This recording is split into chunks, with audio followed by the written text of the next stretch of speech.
welcome to the League of Melanated Gentlemen podcast. I am Spenser, and I'm one of your hosts on this podcast, and I am joined today by two members of the League of Melanated Gentlemen who have come here today because we are in a heavy review season, and we have things to talk about. This is Brandon. And of course, I'm Jordan. Oh, but wait! There's more. Today, we have a very special guest with us. May the force be with you always. Darth David has arrived. Oh, but wait again! Because today we have another very special guest with us today. Man, y'all already know what it is. It's that boy, Double LP. Huh? Don't forget the J, though. Larry is with us as well. So, we have David and we have Larry because this is a Star Wars episode, and, you know, we had to bring in the experts, the people that know the deal. Larry has been fiending to be on one of these Star Wars episodes because, you know, Larry keeps up with it. He knows the deal with all of the movies and the animated things and whatnots.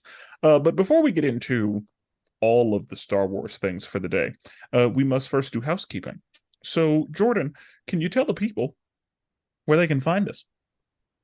Yeah, of course. We are on Facebook. We are on Twitter. We're on Instagram. And we are on YouTube. And that is all at the League of Melanated Gentlemen podcast. Or you can always just search LMG podcast. I believe that also pulls up everything. But yes, that's where we're at. Nice and easy.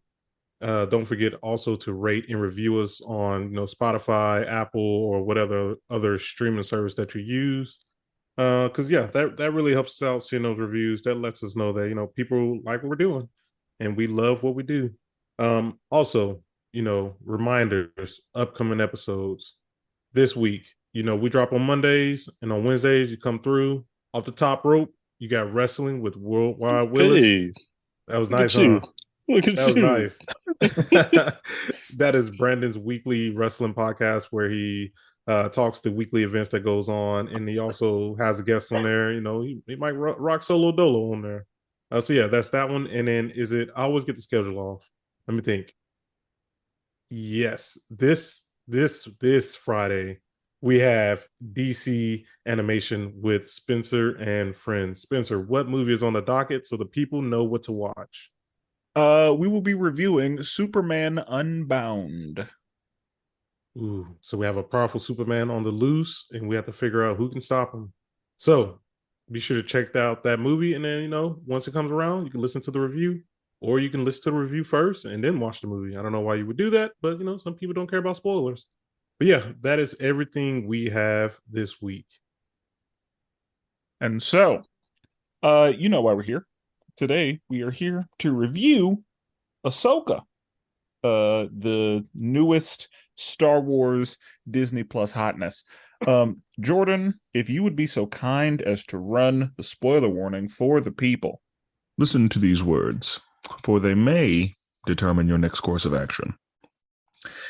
This is your official name brand League of Melanated Gentlemen spoiler warning. We are issuing this spoiler warning not only for the piece of media or content that is in the title of this episode, but also for the world or the universe in which that piece of media or content exists. If you are not caught up, I would highly recommend you pause my voice, you catch yourself up, and then you join us once again. If you are all the way caught up, and or if spoilers do not offend you, please enjoy. And so now that we have that out of the way, as is usually the case, I'm going to read a synopsis in my own words of the events that I saw unfold, and then we're just going to discuss it. If you want to hear about episodes 1 and 2 you can listen to our last Ahsoka review. We reviewed the first 2 episodes already, and so I will be starting at episode 3 and reading down. Now, if you have listened to one of my synopses before, you'll know that they can run long. I have tried to keep these tight since we have several episodes to get through. So, you know, if it runs long, it's just gonna have to be okay, because I can't let y'all just not know what happened. So we got to talk about it. Episode 3. We have part 3, Time to Fly. We open with Sabine doing some training. It's not super great, but it's not terrible. Syndulla has a meeting with the senators trying to get approval for a task force because she believes that Grand Admiral Thrawn is alive. They are under the impression that he is dead, and they reject the request. Ahsoka, Sabine, and Huyang drop out of hyperspace and find themselves under attack. During the attack, Huyang gets got, and the ship gets hit. They are able to get it together and make it, and they land on Cetos and hide in the forest. Huyang scans confirm that the Eye of Sion is a hyperspace ring that is set up to reach different galaxies. Baylan sends a squad into the forest to hunt them down. Episode 4, Part 4, Fallen Jedi. We open with Sabine and Huyang trying to fix the ship. Baylan's unit is able to locate them, but they are dealt with pretty easily. Ahsoka and Sabine are running through the forest and run into Darth Sia and Great Value Darth Maul. And, it's on sight. So we get the rematch going. Ahsoka ends her rematch and goes alone to get the map, while Sabine continues her fight with Darth Sia. Ahsoka arrives at the map and comes face to face with Baylan. Baylan starts bringing up the past, and Ahsoka says, and I'm paraphrasing, shut the fuck up and get your lightsaber out. I didn't come here for stories, old man. So Ahsoka is able to stop the map from mapping, but she burns her hand. She is then kicked off a cliff by Baylan, and Sabine is about to destroy the map. Bringing up the past does work on Sabine. Baylan promises Sabine that she will get to see Ezra again, and she gives him the map. The map finishes mapping, and Syndulla and her unit arrive right on time to see the Eye of Sion hyperjump. Ahsoka wakes up in the world between worlds and finds Anakin. Episode 5, Part 5, Shadow Warrior. We open to Syndulla, Hera, and Jacen landing on Cetos, where they find Huyang lamenting. In the world between worlds, Anakin gives Ahsoka her final lesson in the form of a duel. Jacen is able to sense the lesson, demonstrating that he can tap into the Force. Ahsoka relives a Clone Wars flashback and realizes that she holds herself responsible for the deaths in it. She is worried that fighting will be her only legacy. Anakin and Ahsoka go for a round 2, and Ahsoka comes out with a W on that one. She wakes up in the water, and she gets saved by Syndulla's squad. She uses her item recollection to determine that Sabine went with Baylan. The Senate is on the way to arrest Syndulla and Ahsoka, but Ahsoka knows how to find Sabine, so they get up and they go up and kick it with the space whales. And when the authorities arrive, Syndulla's squad stalls long enough for them to, see the space whales, because you're not going to miss that. And they take Ahsoka into hyperspace. Episode 6, Part 6, Far, Far Away. We open with the space whales traveling through hyperspace. The Eye of Sion arrives on the planet Peridia. Peridia? We're going to go with Peridia. Upon landing, Lady Morgan and the group meet with the Great Mothers. Sabine immediately fails the vibe test, and they put her ass in solitary. Balin lets Darthsia know that the Jedi Empire situation is cyclical and that he thinks the cycle should and will end. Grand Admiral Thrawn makes his entrance and they bring him to Sabine. Grand Admiral Thrawn makes good on Balin's promise and gives Sabine Ezra's location and the means to get there. Immediately after Sabine leaves, Grand Admiral Thrawn tells Balin to follow her, and if she does find Ezra, to execute the both of them. Sabine is attacked by nomads, but she is able to handle that, and Sabine comes across some locals that are able to take her to a village. She has finally found Ezra. The Great Mothers let Grand Admiral Thrawn know that Ahsoka is on the way. He is not one to underestimate a Jedi, so he wants to know literally everything about her and prepare the defenses. Episode 7, Part 7, Dreams and Madness. We open with Syndulla's disciplinary hearing for the unauthorized mission. One of the senators is really just a hater and refuses to accept the fact that there is still undercover Empire activity. C-3PO shows up right on time, saying that Leia herself sanctioned the mission, so not only is Syndulla free to go, but they now need to actually look into the Grand Admiral Thrawn returning situation. Ahsoka is doing the Jedi version of going to the gym, doing layup drills with Anakin recordings. The space whales jump out of hyperspace straight into a minefield, so they dip on up out of there, and Ahsoka is able to clear the minefield and make her way to the planet. When Grand Admiral Thrawn is made aware that she was trained by Anakin, he decides that they need to be super tactical due to her potential danger and unpredictability. Sabine catches Ezra up on all of the things that have been happening, and Ahsoka uses the Force to find her.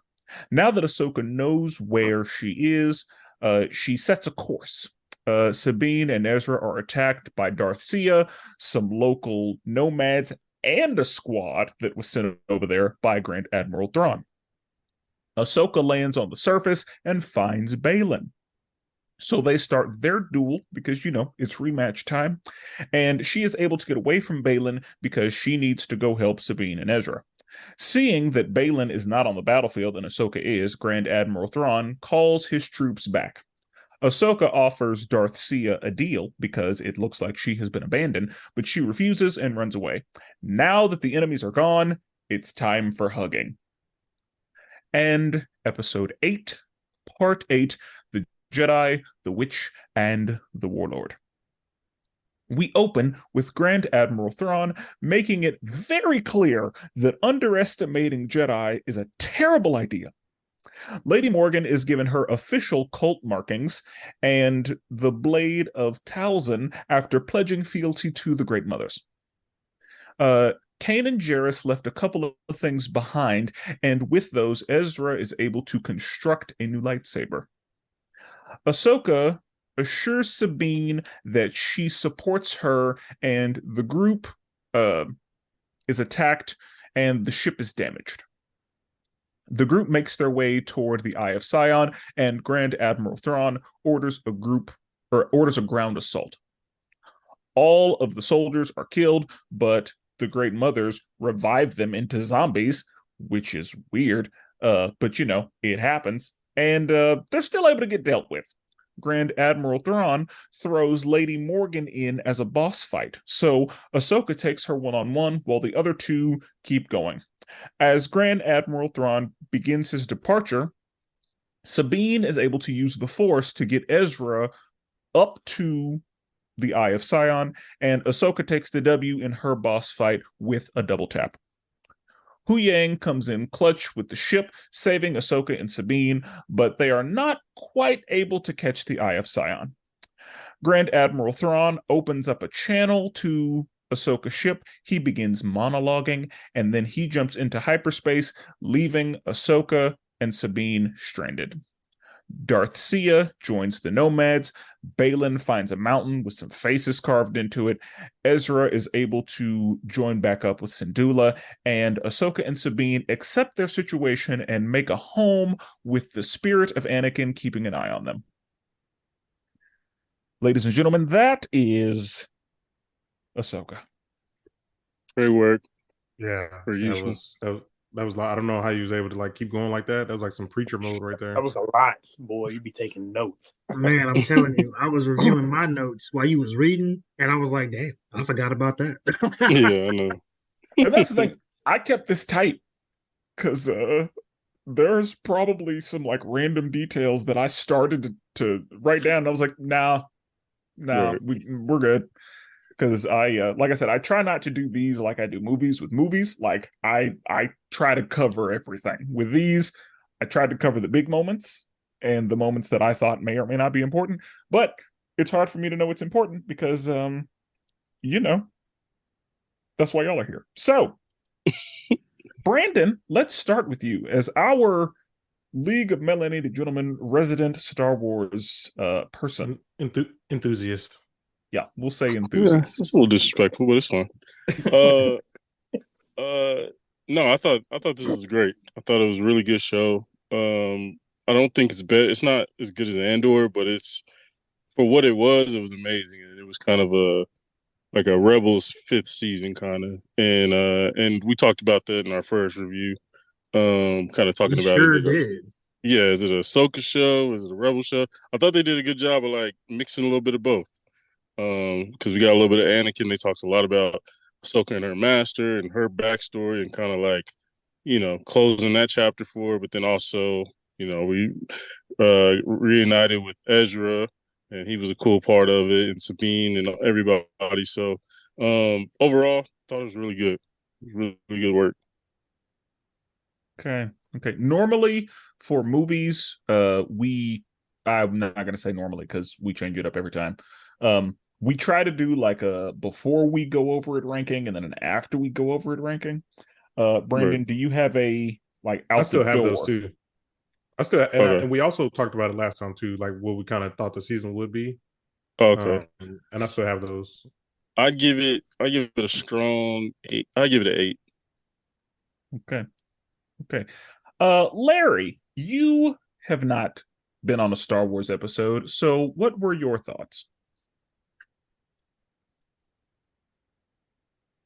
Hey man, I just be so excited to see the live action version of everybody because once again, back years ago on Cartoon Network, I saw this. I'm like, man, Then the movies come out, and it was like, that's cool. People really don't know what it's going to be about, but there's really a backstory to things that just don't know. I enjoyed it though. Thought it was pretty cool. Yeah, so yeah, I was excited for it and things, and maybe because I have a little more excitement to it, I overlook anything that might have been like a episode, and then I'll probably hype it up myself for it, and then it's like, hey, that was good. Right. So scale of 1 to 10. Scale of 1 to 10, I give Ahsoka a okay. So all right, didn't know it was gonna be a season 2. So season 2 hopefully will pop off a little bit more when it comes to some things, but I thought they was gonna wrap it all up into this one season right here. So I will go ahead and give it I'll give it an 8 as well. Okay. I'll go next. I enjoyed it. It was good. I don't have much more to say. It was cool. I had as we have said on this channel before, casuals need lightsabers and shit. And that's what I needed. I needed lightsabers. I needed force usage. Brandon said. And mean, I have no problem admitting that like that's if I'm gonna watch Star Wars, that's what I need, space magic. I'm right there with you.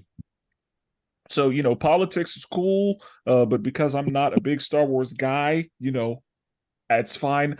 I will say I really enjoyed seeing Grand Admiral Thrawn.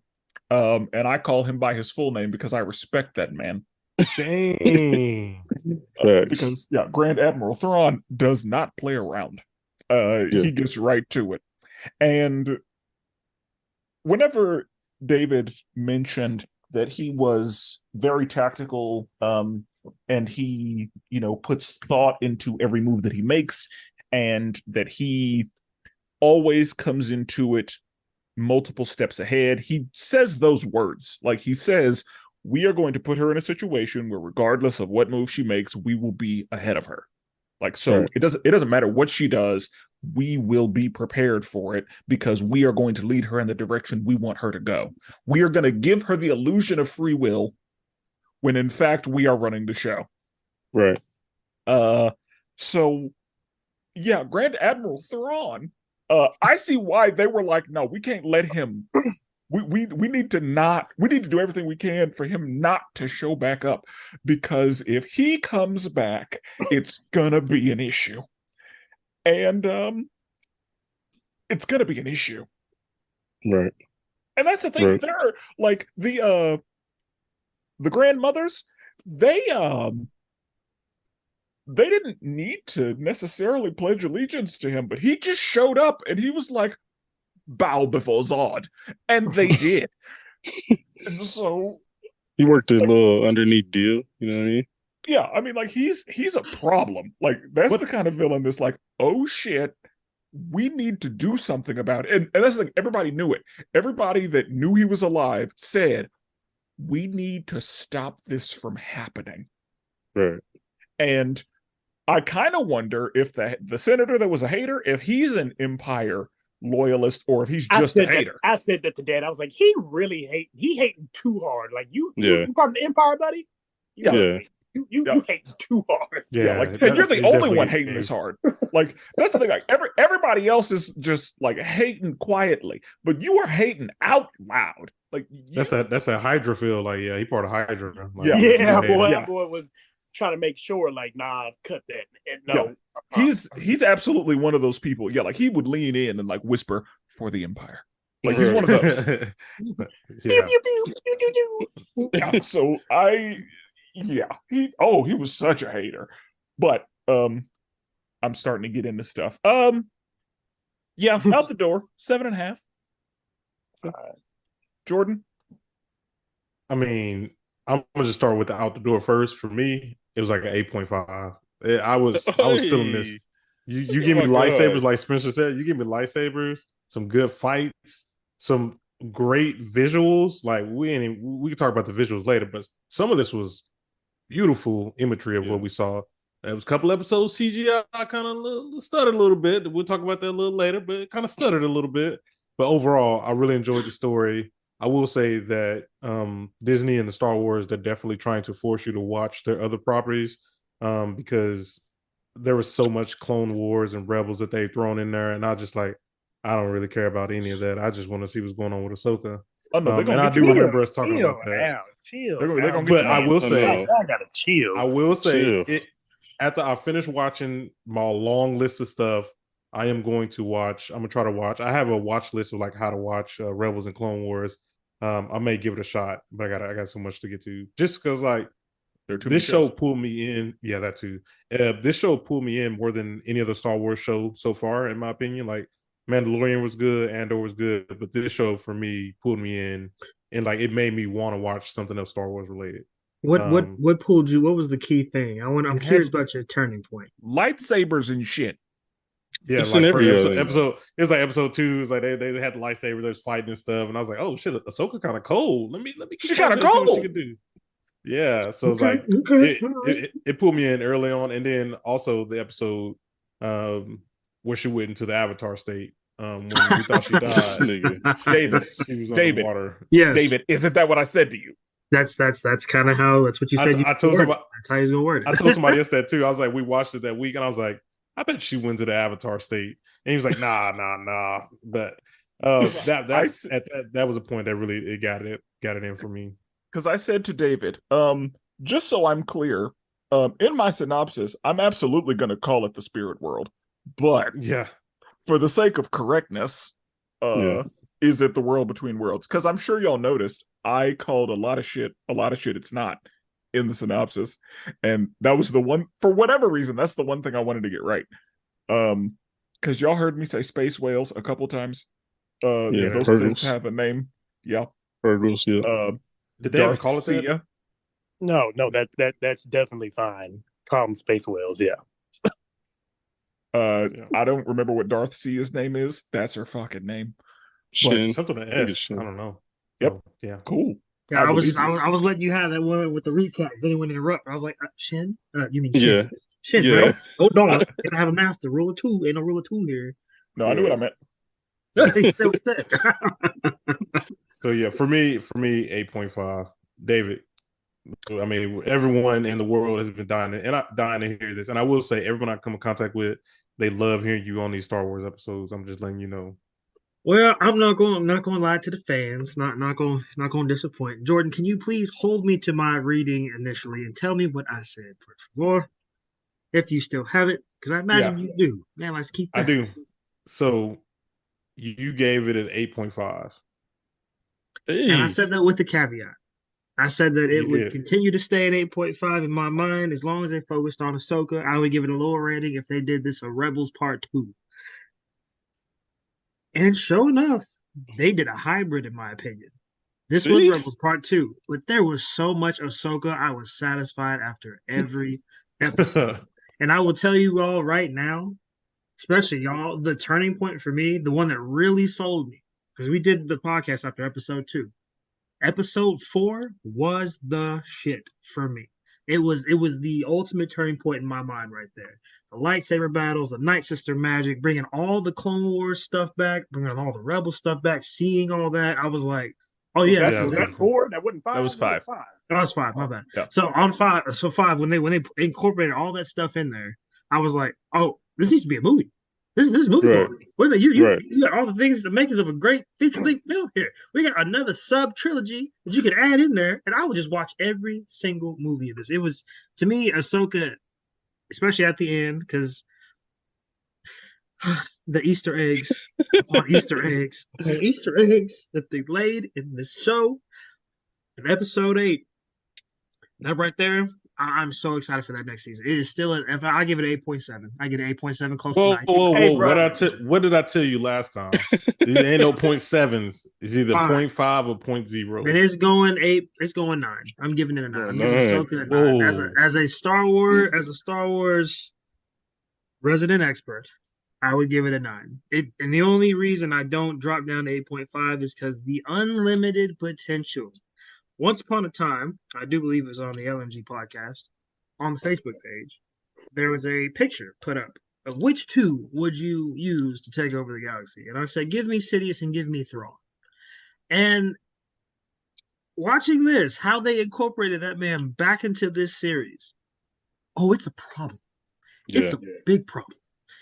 And not only, and I will get to this later, but the references, yes, they do want you to watch the other Disney products. I will give shout out to Mandalorian because I don't know if you guys noticed this, but in the episode where they uncovered the treachery on Corellia in the Star Yard, that was a throwback on the way that transpired and how quickly they came down on them and how they figured that out and all the just surprise for the Empire, all that stuff.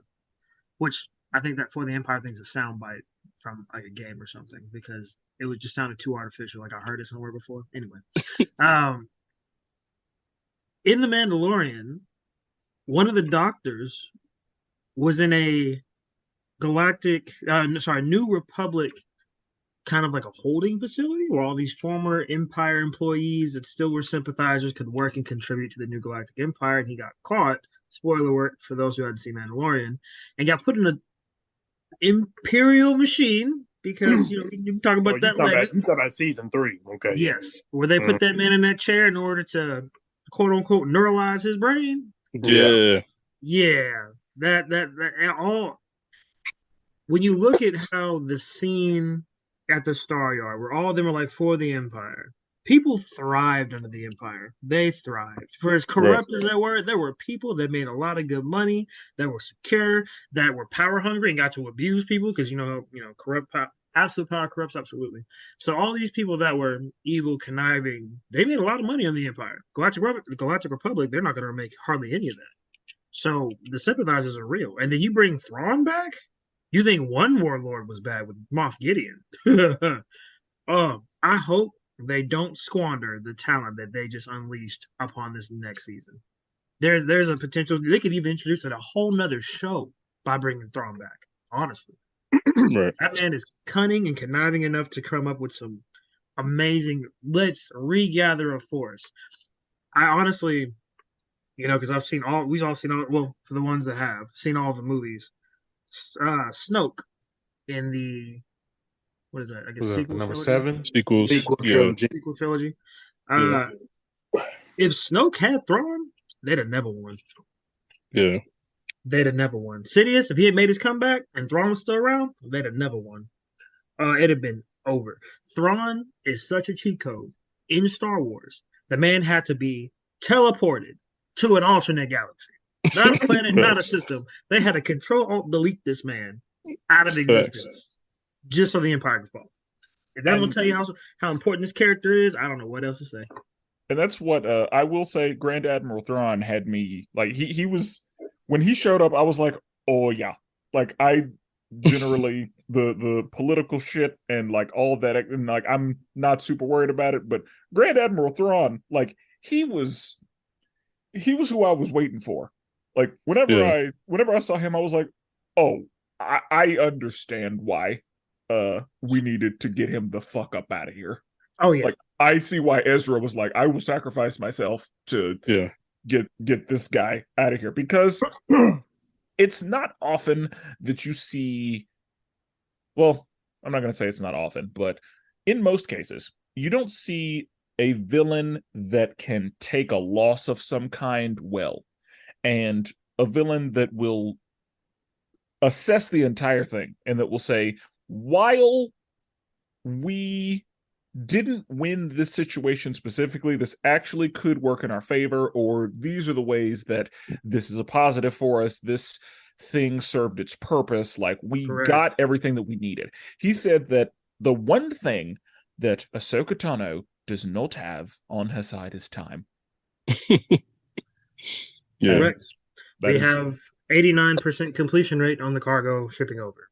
By the time she gets, we'll be ready to go. And she's distracted with all of that down there.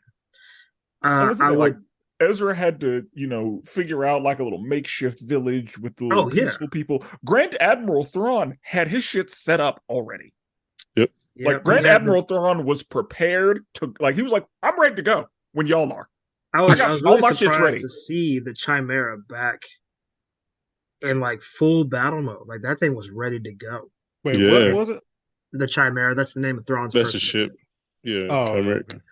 When he got sent off, the Purg was like they latched onto his ship, but they like messed it up a lot too. That's why he had to repair a lot. So Spencer, you saw that they had the tentacles and stuff like that. Yes.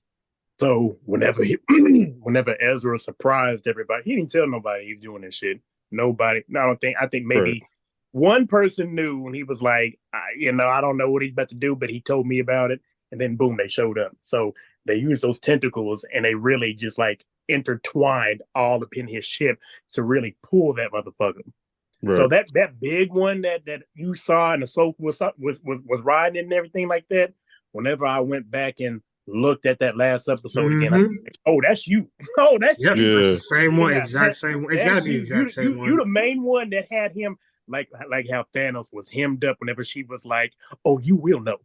Oh, yeah, they had Thrawn hemmed up against that stuff. He was like, well, if I'm going, nigga, you going too. Yeah, that's the plan. I know. He was like, yeah, I know. You are not 10 steps ahead of me this time. I won. Right. I would say like Thrawn, he reminded me of almost like a Red Skull too. Like just the way he was thinking. Like I feel like he had like that just presence about him. I feel like that's how I feel about Red Skull. In presence and demeanor, I definitely give you that. Red Skull, whenever he showed up for Hydra, everybody knew when that man was in the room, do not mess up. Because he'll just pull out his gun and off you. Now, Thrawn won't necessarily do that, but he will sacrifice you in a way that'll make you think you're doing it for the Empire. Right. Thrawn is Thrawn is he's a top tier villain because like even his villains he was shouting out Sabine's art. He was like, I like your art. You know what I mean? Absolutely. You have some Oh, talent. Yeah. You know what I mean?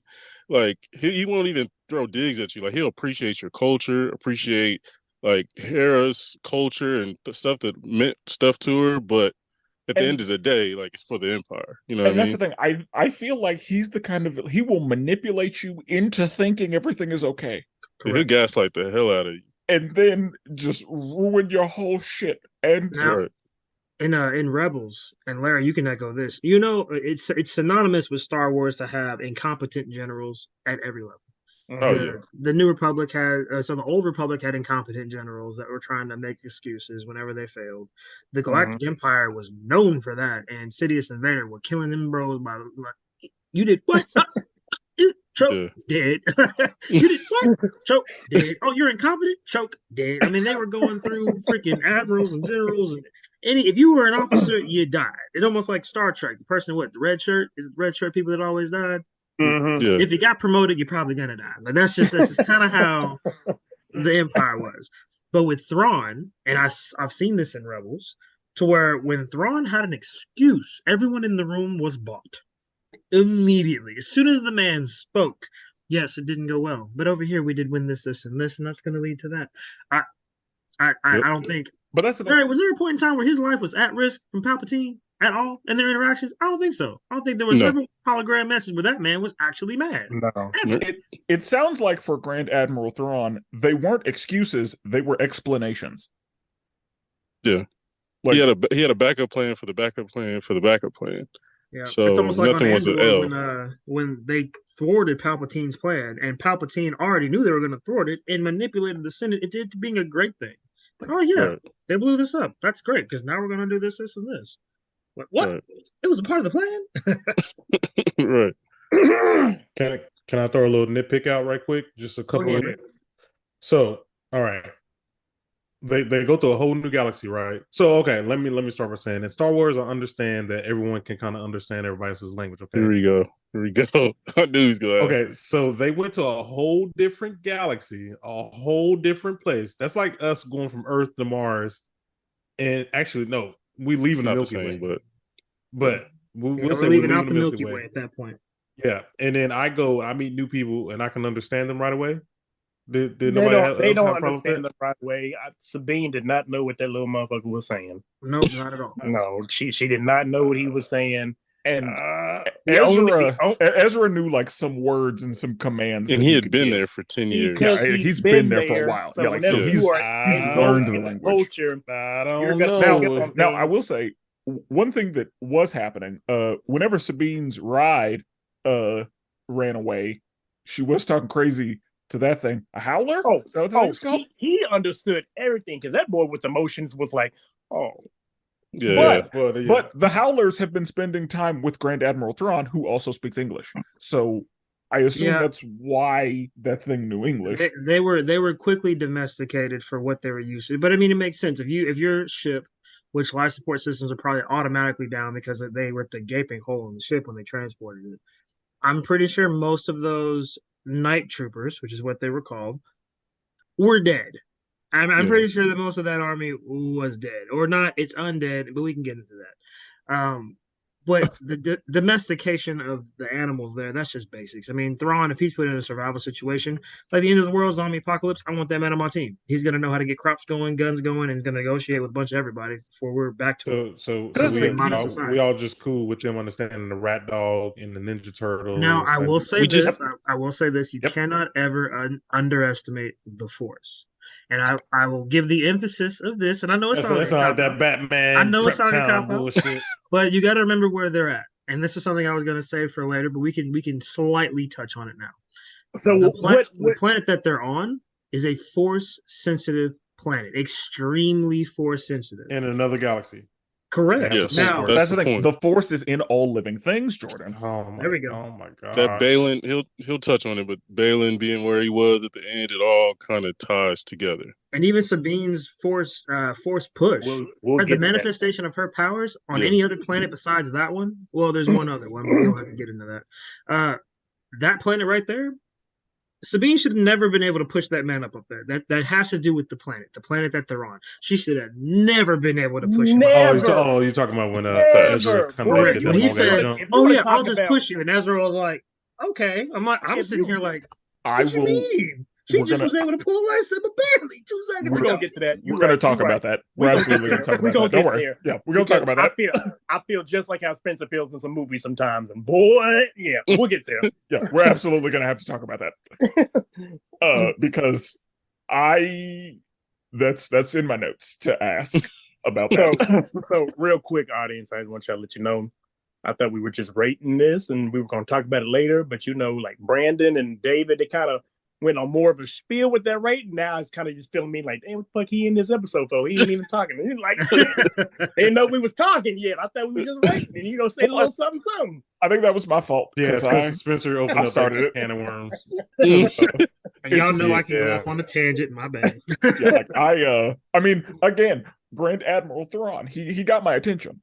Yeah, but we will also at the end. So, like Spencer said at the beginning, like we'll give our beginning thoughts, and then as we talk through the episode, we'll go back to see what we rated it as, if it went up or went down. And Larry, if you need an ISO, we will let you have it. No, promise.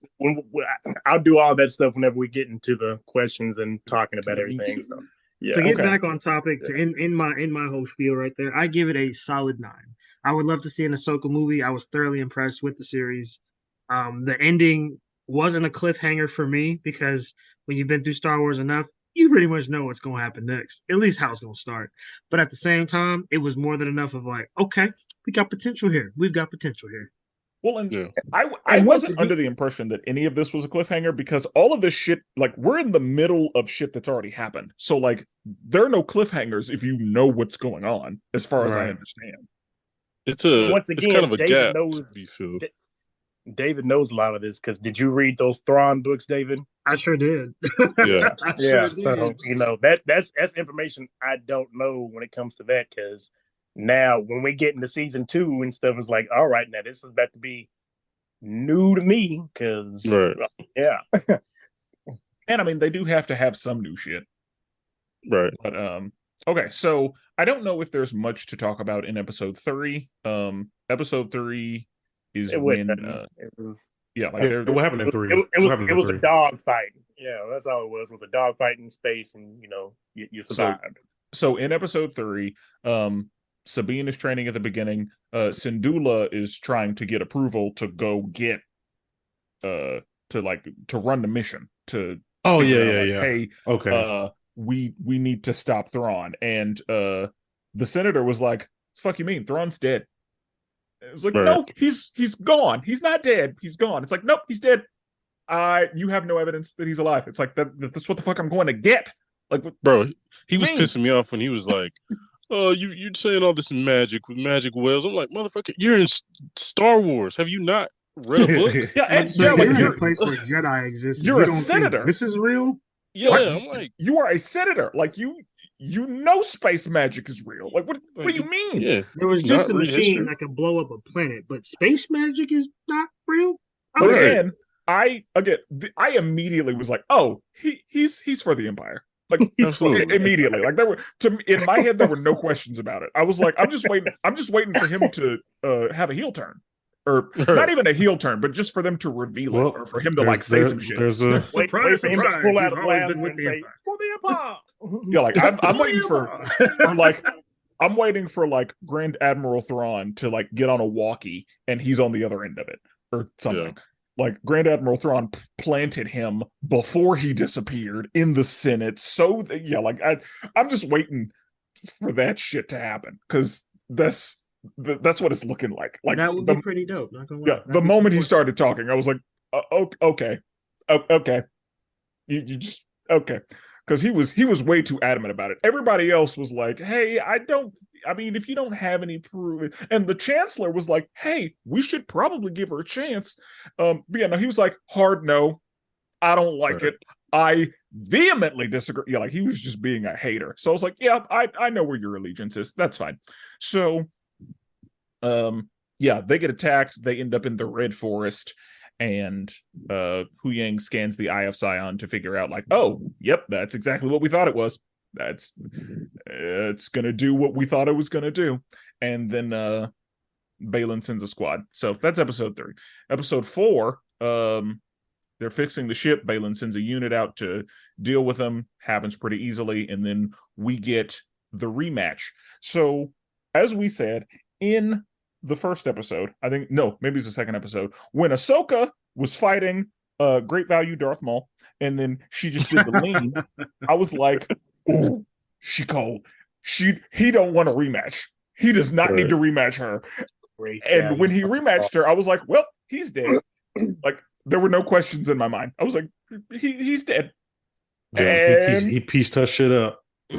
And yeah, she died. Now, when Sabine fought Darthsia, I was like, Sabine, I don't know if you want those problems.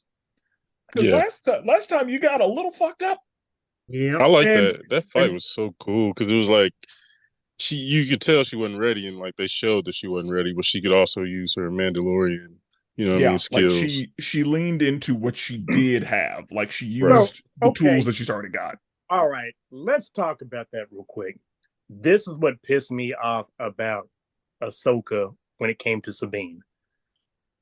If Ahsoka was happening at a certain season 2 of Rebels, what you saw in that show, I would get it. It would be sense. It would make so much sense. When Finn Rao came through and was like, yo, you need to unify everything back with the Darksaber again, and Kanan was training her. This is not the Sabine that Kanan trained. I don't know why she was acting. She was acting like a dumbass. Yeah. That's not the Sabine at the end of Rebels. And I was like, no. How long did he train her though?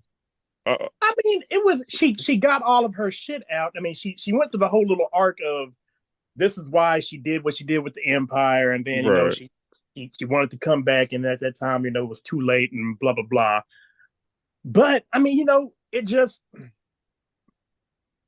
who knows how long it was in that time, but he trained her to where basically he matured her. Yeah, he did. And I didn't like that they were not showing a matured Sabine. They were showing that hot-headed, immature Sabine that we knew when we first met her. And I was like, I didn't like that bitch then. I don't like this bitch now.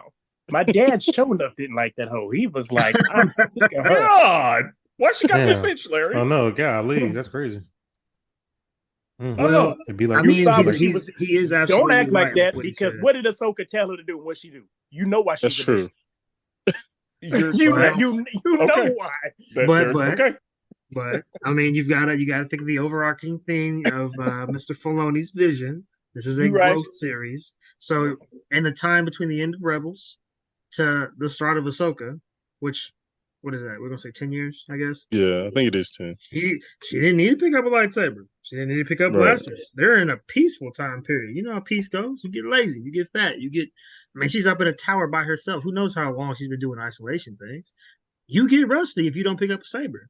That's cool. I mean, that's fine. I get that. Well, I'm more focused on the maturity part with things and just No, I mean, I get your point. She definitely it was a little bit of like early Rebels type attitude, whereas at the end of Rebels, she kind of had like she ain't all the way make it there, but she had kind of like grown. She was there bit. though. She was. Yeah. No, she was really cold in them last 3 episodes, man. She was really like doing shit with them when everybody was doing stuff. Sabine was out there shooting and hitting niggas. Like, I'm not missing. Boom, this is the Mandalore blood that I say that I am a warrior. This is what I do. I'm trained in sword battle and gunfight combat and hand-to-hand combat and stuff. Then whenever Finn Rao gave her little wrist hand things and stuff, as you know, here we go. This is really going into Mandalorian, just a culture. Well, and I don't lose that part. If you think about who she is as a person, her character development through Rebels, this part makes sense as to why she's not hitting those targets. You've got to think about it. She after the Battle of Mandalore, and they salted the earth. They completely cleaned that thing out. Yeah. Then she goes and loses Ezra. Then she loses her. What do you call it? Hera becomes a general. So now Hera's not there anymore. She's alone. She's alone. She's Her depressed. master rejects her. Correct, right there. Her She probably master turns to an Ahsoka's gone. alcoholic and everything. She's doing That's fulcrum tough. solo. So I mean, at that point, Sabine is alone and lost everything. And we know how depressed characters in Star Wars work. They go back to zero. That's just what happens. And you know, prime example with Ahsoka, and I don't know if you noticed this, Larry, but it was something that was very keen to me. And shout out to Rosario Dawson. She played an amazing role. She always does with Ahsoka. But Ahsoka is a killer. Yeah. Let's not get this crazy. Ahsoka should have, the first fight, I was confused. Merrick should have died. That I don't care what he had an Inquisitor saber. Cool. He may or may not have been with that, but we come to find out he was a Night Brother. We can get in that later. But he should have died. She should have been able to just wipe through a droid and we're just gonna say a lightsaber user, because that's all he really was. Right. Great value Darth Maul. Yes, great value Darth Maul should have been wiped through in seconds. So Ahsoka is even, you know, the mature Ahsoka. She's not even what she was in Rebels. It was the sword play. We gonna get to that too. Yeah. The sword play for me throughout the series was kind of disappointing. I really want them to bring back my boy from Star Wars Episode 2. The sword fights in 2 and 3 were crazy. Bring back the choreographer, please, because like the moves y'all were doing were not Clone Wars animated series esque. Bro, Man, it was pretty good. They're not. Bro, and Jordan. Go ahead, Brandon. No, it was one that I agree, it wasn't as good, but it was one in Episode 8. It was Sabine. She was fighting it was already a death trooper or whatever. Oh yeah, and it was terrible. Like the death trooper like turned around, gave his back to her, and she like hits. I was like, oh my! Like we didn't cut this. Like what? Brandon. That whole little scene right there pissed me and Dad off, because the whole time I'm like, why the fuck did you drop your lightsaber? Right. What is going on here? Like what? That was like, ain't no way. Bro. Ain't no way you just did Boy, that. ain't no way. That upset me so much. As I said, there's a couple of things that I felt like you guys. I was like, boy, this took me out, and I must got low standards. I thought it was all good. Hype myself back into it. You know what? There were hit and miss moments, but because I don't know Star Wars very well, I don't know what like the height of choreography would be, because I remember those early episodes, like where Obi-Wan died, like that lightsaber fight. Yeah, prequels. And so that's why I was like, because again, whenever I saw Ahsoka like do the shit where she did the spin around thing, I was like, okay, that was cool. And then whenever she fought Great Value Darth Maul the first time, I was like, this is good, I like it. So yeah, there were some fights that I was like, that was fine, but like I'm not like, ooh, like I wasn't impressed by the choreography. The best one is like Ahsoka versus Anakin, honestly. I mean, really, that whole episode, you were on the money with that. And we're almost there. And I'm not going. I'm spoiled by the Clone Wars. I'm spoiled by season 7 of. Oh my gosh! Of Ahsoka's whole footwork and just double blade and everything. And I'm like, now, okay, I get it. It's animation. You can do a lot more. I'm not saying that Rosario did a bad job with this. They made it too stiff for me. And she's not stiff. Ahsoka is not stiff like that. She's not. When she was fighting Maul, like that whole it's so beautiful how they did that in that stuff. I was like, man, they really scrapping out here, and she really beat Maul. Like that is an impressive feat right there. Yeah, when I did the backstory on Ahsoka, all the feats, all the fighting Grievous, fighting Maul, fighting all the people she's fought, and hardly ever took an L. Ahsoka didn't ever really take an L. Now she got interrupted a couple times and maybe got kicked, but like ain't nobody just straight up beat Ahsoka 1-on-1. And you got to think she was trained by the Chosen One. She's a legacy kid. She was trained by the Chosen One, who was trained by one of the greatest generals, Obi-Wan Kenobi, who was trained by the mystical Jedi himself with Qui-Gon Jinn, who was the apprentice of Dooku, who was apprentice of Yoda. She's a legacy with these blades, and every one of those people in her legacy can fight. So she's got all that training. She's a master of I think 3 styles, not one, but 3. somebody who gave Ahsoka problems was always Asajj. Asajj and Ahsoka's fights were really good because Asajj really could fight, and She really that was, I would say, that's like the rivalry fight right there. Like, oh, bitch, you back? Say less. Come on, we better start scrapping, girl. Yeah, because they would really the frame arc whenever she got framed. That was a cool little that was a good Asajj Ventress Ahsoka fight right there. So they need to bring back Nick Gilliard. I just looked him up because I was like, man, the choreographer for 1 and 2. Oh, I'm sorry, for 2 and 3. Nick Gilliard was the choreographer for the original series. I'm sorry, the second series, episodes 1, 2, and 3. He was our lightsaber guru. Designed all those scenes. I need to bring him. Dave Filoni, bring him back, please. Go ahead, Dave Filoni. Go get him back. If he's still alive. He's still alive, right? Yeah, he's still alive. Go get him. Is this a situation where we think they were limited by the fact that it was television?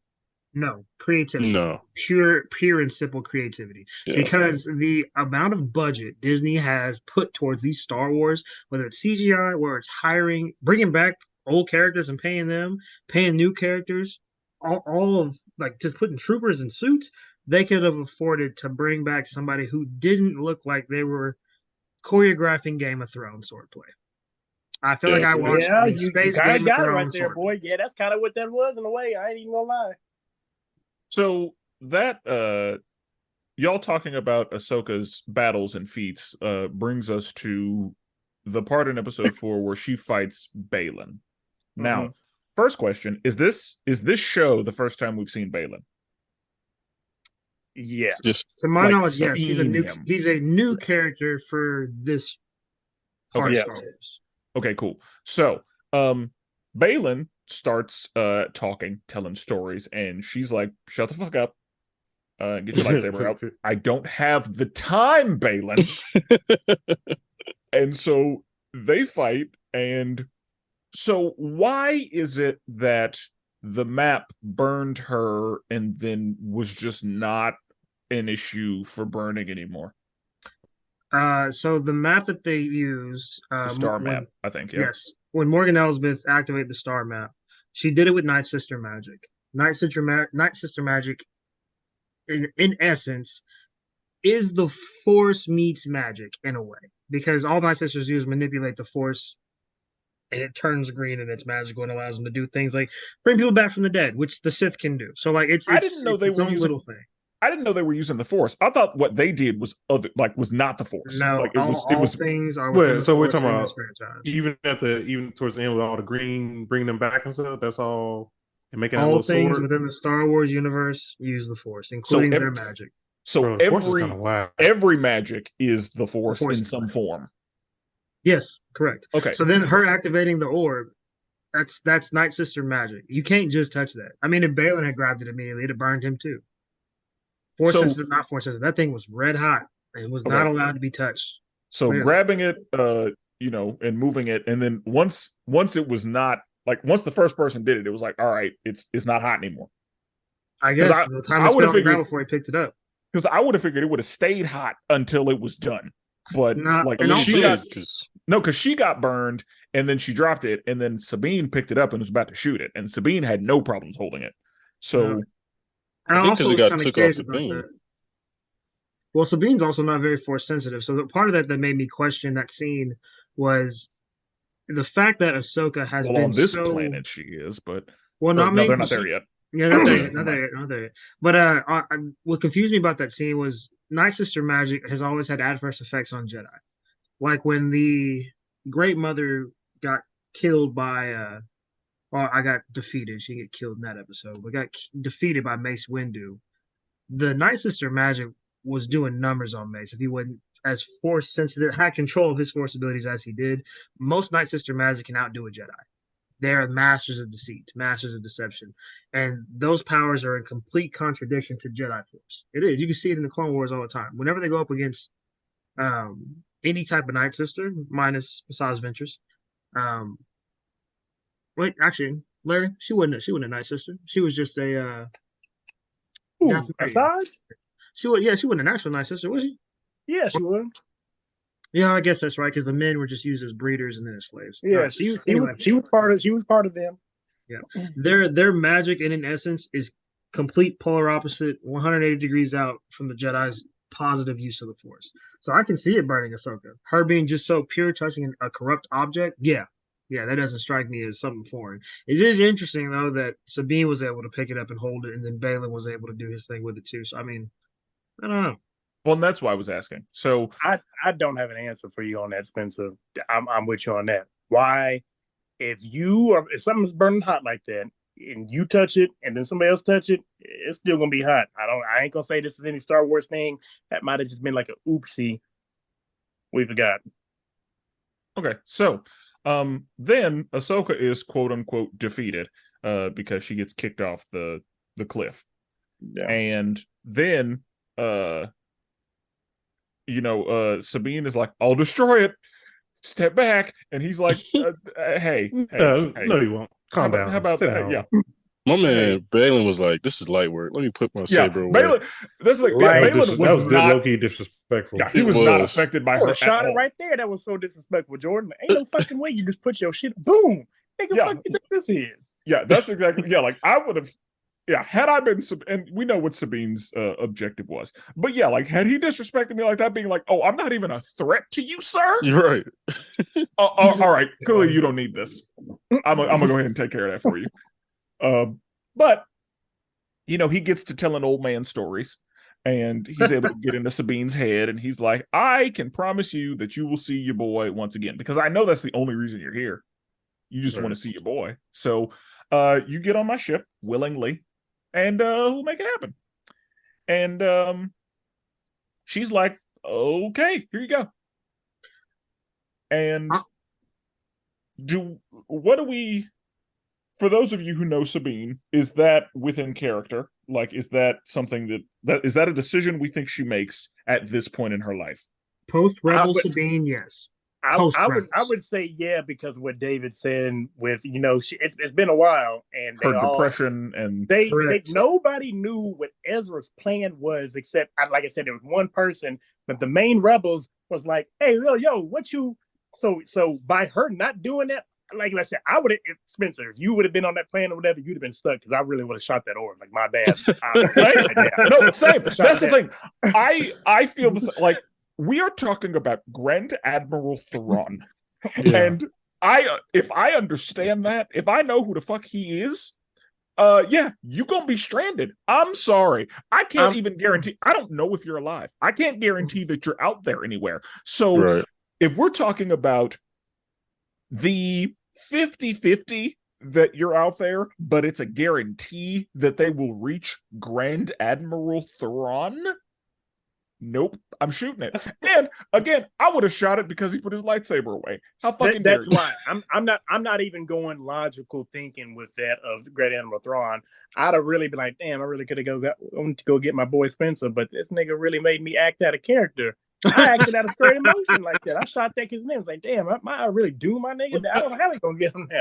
That's why I don't understand why. That's why I don't understand why Ezra wasn't mad when Sabine kind of showed up on that planet, because I'd have been like, if you have a way here, that means you know a way off. And if you know a way off, that means Thrawn has a way off.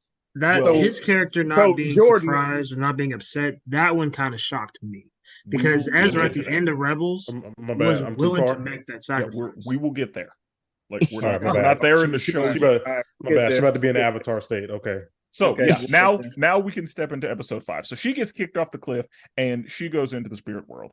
Now and she immediately sees Anakin. Now, real quick, when y'all say Avatar state, is this the way of water?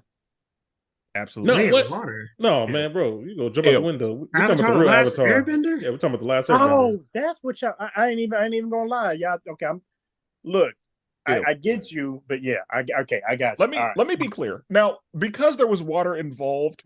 Okay, I will give you a pass, Larry. I'm with you. If we ever say Avatar, we are referring to Aang, and we are referring to animated Aang. We are not referring to anything live action as No, of recording. We're not. I get you. Larry, I was with you.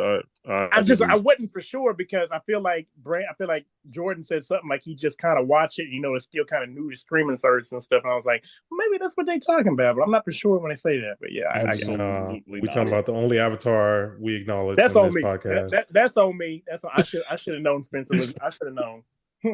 Yeah. Go ahead. Anyway, we see the spirit world. Now, one of the things that we do see, do we see Syndulla's son Jason before now? Like, do we know that she has a son? Yeah, at the end of Rebels, yes, he looked over at the was he a baby? He was a young child. It was ugly. Yeah. He did have a big old head. I will say that. That boy had a big old head. The animation was trash at the time. Chrome Dome extraordinaire, which is wild to me because a human and a Twi'lek having a child. I have no idea how that child's going to turn out looking, but that's not what I expected. That's not what it's going to be. Not what I expected at all. You got great. Oh yeah, Brennan. I see. Twi'lek ain't no fucking You way. see? Yeah, I see. Yeah, the animation. Yeah, bro. No. You know what they would have looked like for real? Okay, Spenser. We really have a depiction of what that would look like. Gregor. Oh yeah, Gregor had. I think it was Gregor. He had the he had a Twi'lek wife. He abandoned. It was one little art. The clones went somewhere and they found some help with a farmer, and they was like, "Oh, yo, you a fucking clone!" Like, yep. Mm-hmm. Oh, nigga, you abandoned your troop, and they was mad at his ass. They were like, "Oh, chill. I'm not even worried about that. I got my wife. I got my kids, and them kids are real human and Twi'lek offspring." Them little niggas look crazy, but that's what they would look like. So wait, who was his dad? His dad is a Jedi. Oh yes. So back to Ahsoka. Yes. Yeah, Kanan Jarrus was his daddy. Yeah. Ezra's master. So Kanan all up in here. Kanan was training folks and fucking folks. Oh yeah. So wait, where's Kanan at? he was the MC. Oh no, hey, Jordan, you're gonna have to watch Rebels, bro. You're gonna have to watch Rebels, man. I'm not even gonna get into that. You're gonna have to watch Rebels. So Kanan he must be dead. Good job, Larry. Kanan even made an voice appearance in The Rise of Skywalker. Whenever Rey was doing her last little bit and she was doing the father-son Kamehameha to the Emperor, Kanan was one of them saying, may the force be with you or something like that. So yeah. Oh, okay. I remember David talking about that when we read the first one because Ahsoka's voice was also there, right? Is that the one we're talking about? Yeah. Yeah. Okay. All right. So gotcha. We see that Jason is force sensitive, I assume, because of Kanan. And we see that Hu Yang is under the impression that like they're dead and gone. Now, in the world between worlds, we see Anakin say, "And now your final lesson," and then they begin a duel, and then we see Ahsoka reliving her Clone Wars flashbacks, and again, that was dope. There were a lot of moments where again I knew that Ahsoka was the baddest, and like watching her as a youth going to work, like I was like, oh, she's in a war, and then because in the second flashback it looked like she was running shit. And she was in charge. That second flashback should have been them fighting Maul's forces on Mandalore, David. Yep. They did that backwards. We're going to get there in a minute. Keep on going because I got something to say about that. Keep on going, Spenser, with it. Yeah. Okay, so the first flashback is the Clone Wars. And the first flashback is the Clone Wars movie, Clone Wars, I think. That was the little battle they were in the actual Star Wars The Clone Wars theatrical movie that was released. Yeah. Okay. So, like that's the first flashback, and that's when she's saying, like, I hate myself. I'm responsible for all of the death that has occurred. I don't want my legacy to be violence and fighting and all of that. The guilt really set in. Yeah. Do we need to speak on that? So the only thing that I have for that is Dave Filoni showing character development. That's all it really is. The youth portrayal of Ahsoka is misplaced because when Ahsoka, and this did happen in Clone Wars, she did feel bad at the loss of troops. That was not that battle, and that was not how she felt in that moment. This scene is a summation of all the things Ahsoka's been through and the picturization of her always feeling like she's just Anakin's apprentice. So Well, and even that as was a grown adult, her mental image of herself is that youthful Ahsoka. That guilt is the accumulation of all the clones that she lost under orders that she gave, because that did happen. But that scene is really just Dave Filoni's summation of this is how Ahsoka pictures herself internally that versus how that she was my actually understanding. is. Yes. Because Yeah. I was not under the impression that that's how she felt then. I was Right. under the impression that reliving that is what Exactly. made her realize Correct. that's Yeah, how she that's feels the right same. now. That's the same way. Same way I Yeah. think that. Yeah. So yeah, like I was under that impression. Okay, Yeah. so cool. Then Anakin starts to his eyes start going black, and That was dope. like he All starts the to lighting. the sun's getting real low. The transitions they used in those scenes, that's top Bro. tier. That if they had done that, whoever, I mean, I know Dave Filoni, I'm gonna give flowers to all day long because he killed this, but whoever was in charge of cinematography for these scenes needs to be in charge of every Star Wars movie going forward. They had me on the edge of my seat, like, is anybody else seeing this? Right. This is beautiful. You've got Clone Wars Anakin, Vader Anakin, lightsaber changing colors, like you get all the lighting effects. I'm like, oh, I should be seeing this in IMAX. Yeah, Right. when his Oh wait, shit this went, is this when is his wait, shit went wait, red, wait, I was ain't like, this the one that oh oh yeah. this is the episode they put in theaters too, right? This is the one they put in Yeah. theaters. Yep, That's the one that this you and is. David was like, what they talking about putting it in theaters for? I was like, I don't know. Yeah, whether they did it. I see why they Yeah, did it now. 100%. I see Yeah. why they did that. So they took a step back. Was like, "Ooh, this is a masterpiece." Right. yeah. So in the round two, so we see how she felt after round one. So professionals, what did you take away from Ahsoka's mindset after or during and after their second encounter, during and after the second duel that she has with Anakin once he has gone dark? What you think, Larry? Okay, so I guess from what I can tell you is at this time, Ahsoka already knows and she's already figured out and fought Anakin again in the Sith temple. Yeah. And now she's seeing this stuff again, and she's kind of just like, I still can't believe that this happened to you. I don't understand why this went down, and it really fucks with her because if y'all basically picture y'all daddy going bad and just like I don't get it. Like, what? This is not the man who raised me, but here you are doing shit that you taught me not to do. Right. And now I can see the hate in your eyes.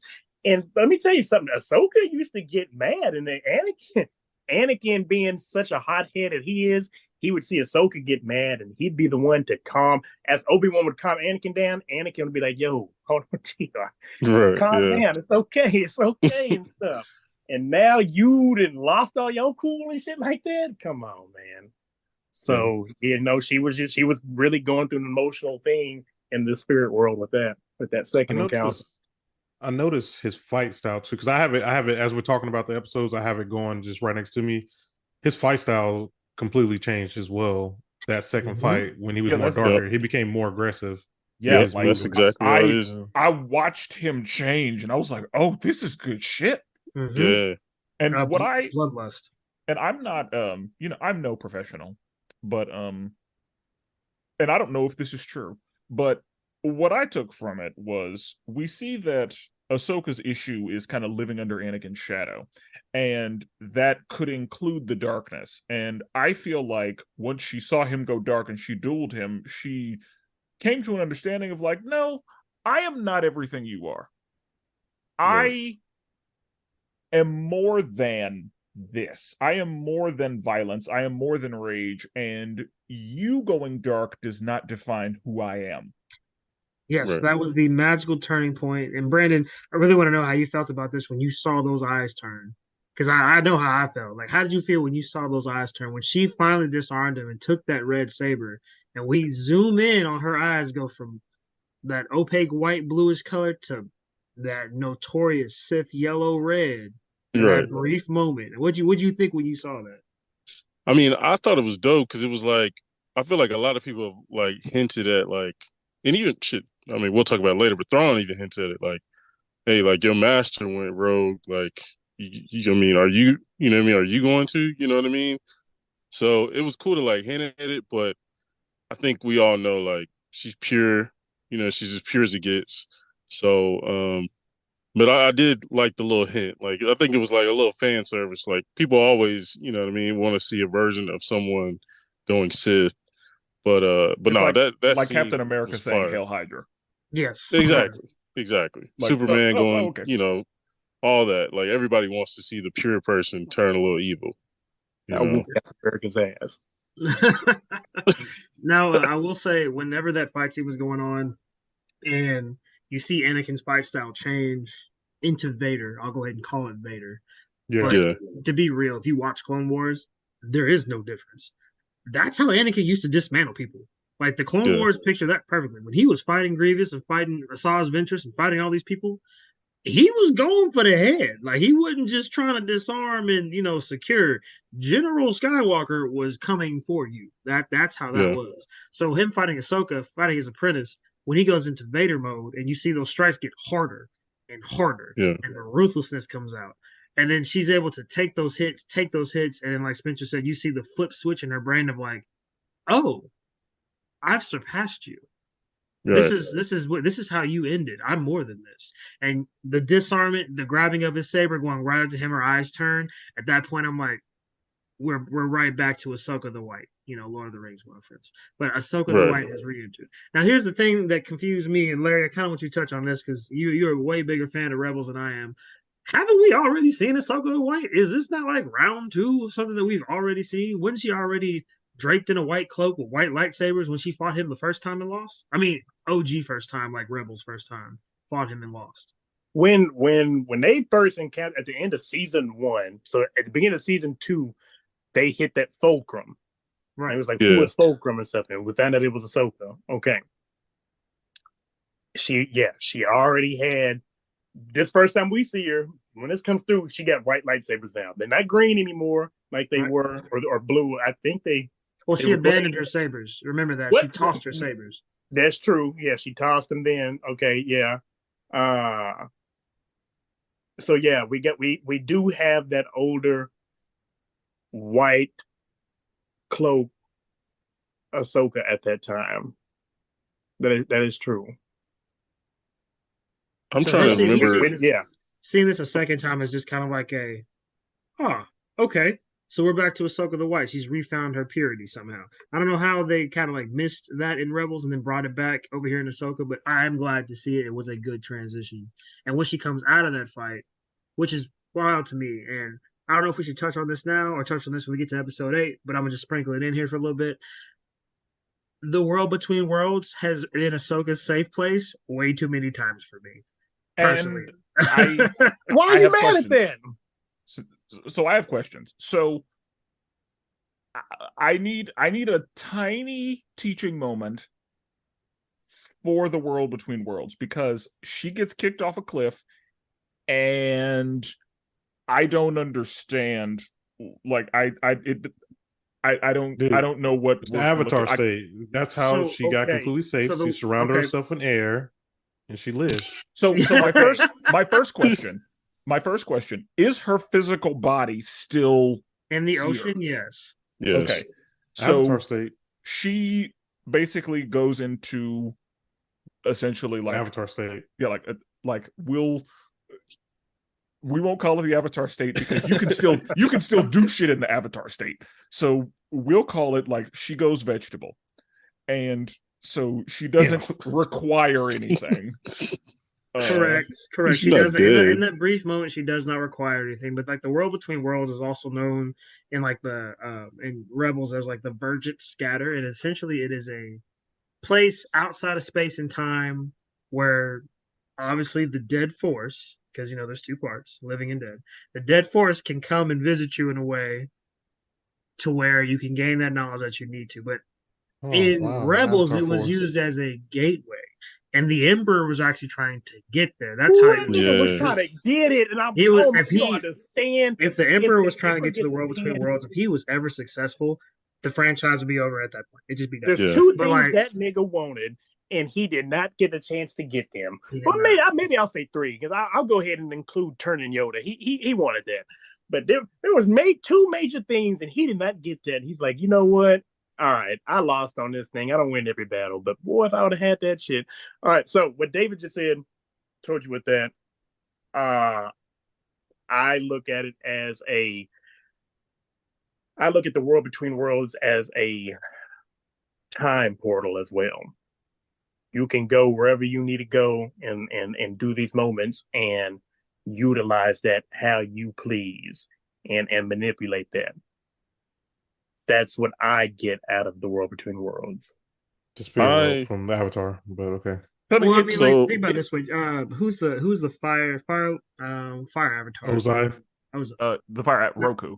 Roku. Oh, there. Roku. So Roku can't go through the avatar state, reach into Aang's body at any point in time in his life and save him. So when Avatar Aang died at the age of 40 something, none of the avatars reached from the past to bring him out and save him from that instance, or jump into his body and take over to make him live. And that nigga died None of that at can 40. That's young. But, But- I will say, Kiyoshi did take over at one point. She did. Yep. I will say she did show up and show out. Because But- whenever they were like, "You muzzled Appa," that was Oh Kiyoshi. yeah. Kiyoshi showed up. See, But the world Spirit between world. worlds in Star Wars, we saw that Ezra, a future Ezra, whenever Ahsoka was about to die the first time, went through the world between worlds to save her and pull her out. He used that gateway at that point in time to save her because she's about to die. So he was like, "Oh no, you're not supposed to die." one of yet." those L's that she was about to. Yeah, Correct. He was done. He went into the world between worlds, went and got her and pulled her out and saved her. he didn't know what he was looking at. All he was seeing was stuff. He's like, wait, what? Or he's like, I remember this time. He was like, wait, whoa, Ahsoka. Boom, reached in and was like, oh shit. So it It does is operate similar to the spirit world, but there's a lot more freedom to do things Correct. in it. There's a lot more because- impacts. Like when Larry said it's a portal, it's a legit portal. Like your physical and force-like self can enter and mess some stuff up. Which and like the world between worlds is a force entity. It is not so like Jordan been saying the Avatar state. It is something only force people that are imbued with the power of the force that are super force strong and force sensitive can enter. Can't just regular people do that. That's not a regular person thing. You can't just hey, here's a key. I'm gonna go see infinity and get my wish granted. Only the Avatar can do it. You're right. And so This nigga Avatar. Jordan. so every time Ahsoka has been in the world between worlds, has any of it been willingly, or has she been taken there by almost dying or something? So far, she's about to die every time I've seen it. Right. That's facts. So She's it's got plot plot armor. armor, something fierce. That's Lot why of Dave got a them. problem with it, which I don't know why he got a problem with that. I will still. say I read I heard some Dave Filoni interviews. It seems like he's trying to retcon it a little bit. Like he doesn't want it to be a time portal thing, right? So he doesn't want it to be okay, so then just go save, Qui-Gon, or go save, you know what I mean? He doesn't want it to be that. So I think he's trying to make it what it is now, where you're going through experiences, but you're not necessarily changing them. You're just going through them and getting a lesson from it and then going back where you were. But it sounds like he's trying to retcon that. Because, I mean, if he continues with it just being a portal, think how much can of worms he could open if he did that, right? Like, I mean, everybody that's what it's should be for, though. saved. I mean, there's a lot of things in Star Wars canon that people don't use that are extremely powerful. Like, think about the, what do you call it? The Ring of Sion. That ship has always been possible. Ain't nobody ever just built it, though. But it's always been possible. That's just like Anakin turned to the dark side because Palpatine convinced him that he had the way to heal Padme, even though Anakin was the one that killed her. Force healing is a thing. It's in the archive. People just don't like if he was ever granted the rank master and had access to the archive, he'd have never turned. He'd have never turned. He would have had the knowledge to potentially save Padme. All those abilities are in there. There's a Well, lot of things that would have ended it real fast. I heard that Palpatine, like I heard Padme died because Palpatine Shang Tsung'd her a little bit. Palpatine was like, "Give me your soul." And Palpatine wasn't even around that he wasn't even really close to her. I'm not saying that he couldn't have reached out, but because there are definitely some Sith abilities that can take your life from a distance. I'm with David on that. Padme died because she was just, once again, I'm heartbroken that you going through this. Like, what are you doing? And she's just, I'm pregnant. You breaking my heart. It's hot. What's going on? You force choked me. Yeah, you did this. Like, damn, now I'm stressed. Fuck. Anakin killed Padme. Okay. I was gonna say, so if we fast forward a little bit in this episode, we also see our first appearance, or at least for us casuals, we see our first appearance of the Purgles, which they look pretty cool. The live action version of it looks really good. I think they did a wonderful CGI job on that. That was a great way to represent them. Yeah. Now this was one of the scenes that they did good on, because there's another episode. I think it's episode 7. They was looking a little. Yeah, I will say 7. They looked a little rough. I'm not gonna hold you. Yeah, they ran out of money. They ran out of money. Yeah. I know exactly what you're talking about. I was like, this ain't what I just saw. But okay, I was a little early 2000s Matrix graphics. They had to allocate that budget towards like the night troopers and a few other stuff. You know, okay, you got to pay the background guy eventually now. Yeah. So that I'm clear, and I know that I keep going back to this, but I just want to know that I understand it. So when Ahsoka was in the world between worlds, her body was in suspended animation in not in the world. Right. She was still physically present there. The essence of her soul, the Force, went into the world between worlds at that point. Because if she had physically left and gone to the world between worlds, you wouldn't see her floating in the water. She just could have appeared somewhere else. I don't even think it's possible to physically go there anymore. Right. So after that one episode, it's done. I think it's done. Ezra ended that. Spencer. Ezra actually went there. Like, hey, here goes my body. I'm about to go through this, and I'm in here. My body. So he did what Palpatine was trying to do. Yes, exactly. Palpatine wanted access to it. Yeah, but he couldn't access it to where he was right there. But so as of Ahsoka having an out of body experience, being in that water, and once again it's a near death situation. So you're going through this. Ezra really said, "Ain't nothing wrong with me. I didn't found this portal. I didn't step through it, and here we are." Okay. So if he, at that point, me, you, anybody could have stepped through that portal and been there at that time. I feel that way because that's what they were digging for and trying to find out. It's just not anymore. So, David, I need your confirmation on something. Okay. I may have made a mistake in the synopsis when I said that Ahsoka used her item recollection to find that Sabine was with Baylan. Because now that I'm thinking about it, was it Sabine who had that power? Like at the beginning where she like took an item, went into a room and like watched the shit happen? I think all Jedi can do that. Okay. Not all. That's how it's called. Force Echo. We talked about that in the first episode. And that was on a video game. Yes. Exactly. You see that a bunch of times. My boys, fall in order. Exactly. Yes, sir. So you see the Force Echo is an ability used by Ahsoka. It's not by Sabine. Sabine cannot do it. So what you're referring to is Ahsoka in the tower, again, retracing all the things that happened. Okay. And I wanted to make sure that I got that right, because when I said it, I was like, I hope that's what happened. It is an item recollection. It is Force Echo. It is not Sabine, though. It was just Ahsoka. And how Ahsoka found her on the planet was not through Force Echo. That was just Force. Correct. She just felt her presence. What does Goku do? Instant transmission. She just picked up on the location instead of transporting herself. She transported her thoughts, and they picked up. Yeah, because that I knew was like she just like gently whispered in Sabine's mind, and then Sabine was like, "What the fuck was that?" Yep. And you see that a bunch of times throughout the series.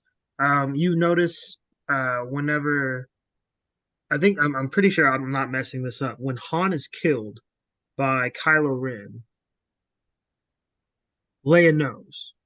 Oh yeah. Leia looks Because out into space and she kind of like, did she kind of pause for a moment? yes, Like she's like, oh she's shit. paused, Yeah, looked out into space, and she felt him go away. yeah. And that's something that happens all the time in Star Wars. When major presences, like just take us for example, one of us dies tomorrow, we're just going about our lives, but that life ends. All of a sudden, we're all just like,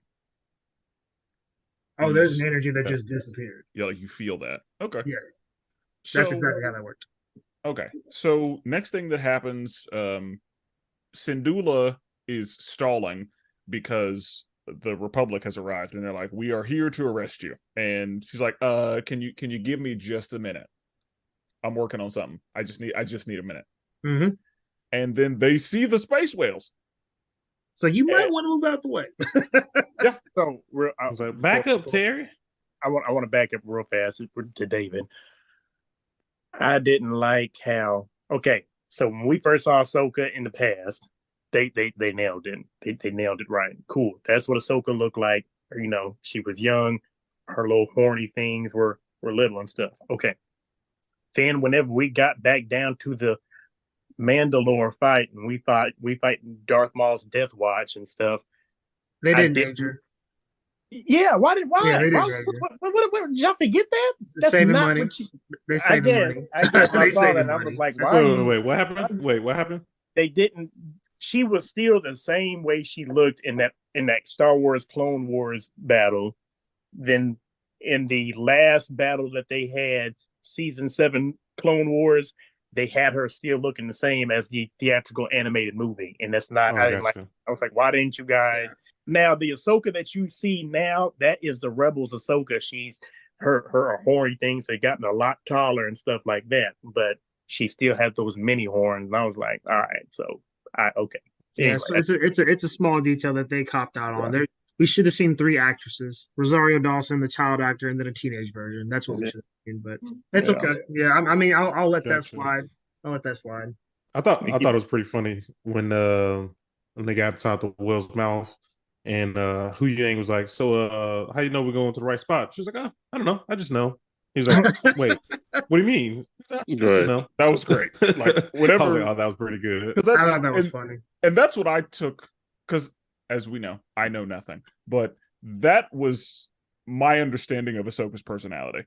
Was like, so we're going to the right place, right? She was like, we'll see. Yeah, right. That's facts. I will say, Hu Yang is top 3 droids for me at this point. Oh, like, I love his expressions. Whenever he like makes his eyes all squinty, like somebody says to me, like, yeah, and that's what like a lot of the budget went to was Hu Yang, bro. They killed it with Hu Yang. They sure did. They got the purple man to play him. So yeah. Oh, for real? Yeah. David Tennant played him. Mm-hmm. Yep, it's in the animated series too. Yes, I did not know that. The purple man. I do like this. So me and Spencer, Spencer, you do this too. Whenever anybody mentions David Tennant, I'm like, the Purple Man, and everybody else always be like, no, Doctor Who. Like, nah, that's the Purple Man. Yeah. Yes, okay. He's the Purple Man. For me, that's how I identify him too. Yeah, same. When I saw him, especially like, oh shit, they got Doctor Who in here. But I do want you guys to pay attention though. C-3PO, R2-D2, Chopper, all these later model droids. Hu Yang is and this is an ode to the technology of the era. Old Republic technology is undefeated. Hu Yang stood the test of time. I've trained almost all of the Jedi. And look how technologically advanced that robot is compared to what you see. The assassin droids, Hu Yang was holding his own. He said, look, I trained sabers. Y'all think y'all? Come on now. Like the amount of technology the Old Republic had compared to now is just, oh my gosh. You said that before. Yeah, you said that before. But Hu Yang was proof in the pudding right there. Like, I'm like, you see this droid? We ain't got droids like this. And Brandon, I see why you would say he's one of your favorites. Yeah. So I just want to make this clear. Top tier. I just want to be clear this up for me. Hu Yang was not in Rebels, was he, David? Brandon? No, he wasn't. He was not. So us seeing the only time we saw Hu Yang is when he was messing with the younglings and training them, and they didn't got caught up and all that stuff. All right. Yep. So I thought so, Brandon. I'm with you. It was cool seeing Hu Yang have this much interaction, because the only interaction I had with him was him being with another older, wiser person, which was Yoda, and they just in here really just schooling kids and Right. How to build sabers and train. Yeah. I really I know it's not gonna ever be a thing, but I would love to know how he survived Order 66. Absolutely. Absolutely. Yeah, I want to be like, hey, yo, That point should your be- stuff. Well, that should be a I short. wish they would have told some stories. They had some stories and stuff, and they just didn't do it. He was like, yeah, I can tell you some shit. Oh, I thought Yeah. So that's the opening of the next episode. I thought we were going to see that. I thought this was going to be like a whole flashback episode of him just like explaining stuff. But then I was a little It never disappointed. happened. Yeah. Mhm. Yeah, That would have I been think fire. I think this might be the episode. Episode So- 6 might be the one I was not feeling like that. I think this So was the episode. let's get into episode 6. right. We are in the space whales, and the Eye of Sion reaches the planet, and we see the grandmothers or the great mothers, and Sabine fails the vibe check. They're like, that bitch dangerous. Get her out of here. Like, get her out of here right now. Right. So Five check. yeah, she goes into Look solitary. at you calling her a bitch. No, that's what the great mother said. Yeah, okay. He said, Yeah. I'm Yeah, just they said repeating. The great mother's called her a bitch. I didn't do it. I heard it. Let's just go back and listen. So, we see Balin kind of giving Darthsia a lesson on like how things have gone in the past, the cyclical nature of this whole empire, situation. And he's like, I think it should end. Like, I'm tired of it. And then Yeah. Grand Admiral Thrawn shows up, and when he meets Bro. Sabine, he's like, Bro. "Hey, I think I like you." You like, I remember you. Nah, it ain't. Yeah, I think I like you. He knew who Sabine was. Oh yeah, I know, but Oh, yeah. Yeah. yeah, it's Because like, okay, he made you a little promise. We'll make you a little terms. About to say, he definitely had interaction with that rebel team before. He knows who Sabine is. absolutely. And Well- what well was, aware. Brandon, were you saying it? Thrawn really does appreciate Sabine, because Sabine, once again, is an artist, and Thrawn Right. being the type of person he is, he's like, no, I really wish that you would just come on and be on my side, because I could really just talk with you and things, because you do some fantastic work, but you're in my That's fucking what I'm saying. way. Like, he was like, Yeah, I think I like this one, Yeah. and In he's my like, yeah, we'll meet your little terms. I'll tell you where your boy is, and I'll give you what you need to get there. And it's on you to make it, but go ahead. Yeah. So And in the question. big scheme of things, that's a two birds, one stone scenario. And I know in the back of Sabine's mind, she's got to be like, all right, I know y'all are doing this on purpose, but I want to see my guy anyway. Because Sabine was anybody that not knows prepared Thrawn is to- like, I think Sabine was prepared to like just spend the rest of her life there with Ezra. Like, or potentially die. Because in Thrawn's eyes, I haven't been able to find him. Or I've been too preoccupied with trying to escape to worry about finding him. So if you do find him, then I'll just kill y'all anyway. I think Yeah, I like, think thank you for on doing this the work. episode, I hit up Brandon. I think I was like, "Yo, if he's so good, like, how come he couldn't find Ezra? Like, how's Ezra hiding among the sticks and stones?" Yeah, What do y'all you think can he- hide, what do you you can think he hide knew from where a to- person on a planet now. Don't get it That's twisted. what I said. He's a good tactician, but damn, I don't know where he's at. I've looked, I just can't find him. Jedi are known for hiding, especially post Clone Wars, Order 66. They are professionals at hiding. And Ezra, prior to joining the Rebellion, that boy was a sneak thief. You're not just gonna He find really him. was. His natural trait is to hide, Yeah, steal, and go back to hide. Ezra is Aladdin from Lothal. That's who Ezra is. 100%. Absolutely. So Grand Admiral Thrawn very specifically says, like, Jedis are masters of hiding. Well, see, I also thought, because I didn't know any of these characters or anything, so I honestly thought Ezra was going to end up being the Goldface stormtrooper. Enoch. Yeah. Yeah, that's what I thought. I Enoch thought it is was going to a be a new twist. I was character, like, too. that's what it is. Okay, plot twist. Oh, is it? Yeah, Enoch is a new character. Because I had to do some deep diving on that one. Because I was like, I've seen this face somewhere, maybe in video games or in some other lore, but no, Enoch is a brand new trooper. I take it because I didn't see him in Rebels at all. I take it he's one of the stormtroopers that survived the teleportation that didn't die, that earned his way with Thrawn.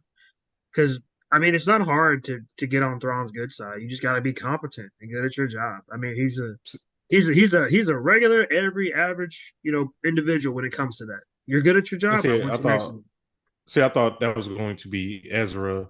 Maybe Turned like or somehow something? manipulate. Yeah, that's what I thought at first. Yeah. Okay. And That'd have been an interesting twist. That would have been a really interesting. interesting twist. So my thought was, because it sounded to me like Grand Admiral Thrawn said, I will give you Ezra's location and I will give you the means to get there. So did he know where he was or not? No, last known. Yeah, last known. Because remember, they're nomads, so they don't stay in one place. Okay. Yeah. Cool. Oh, speaking of, what do you guys think about those little crab people, hermit crab people? I like them. Little Ninja Turtles. Hey, bro. Yeah. me and Dad was like, "There's something going on," and she was like, "Come on." I was like, "No, that rat dog thing, whatever that was, that he's sniffing something." And you can't tell that this dog is hey, when dogs start doing something, they like, hey, okay, I'll listen to dogs now.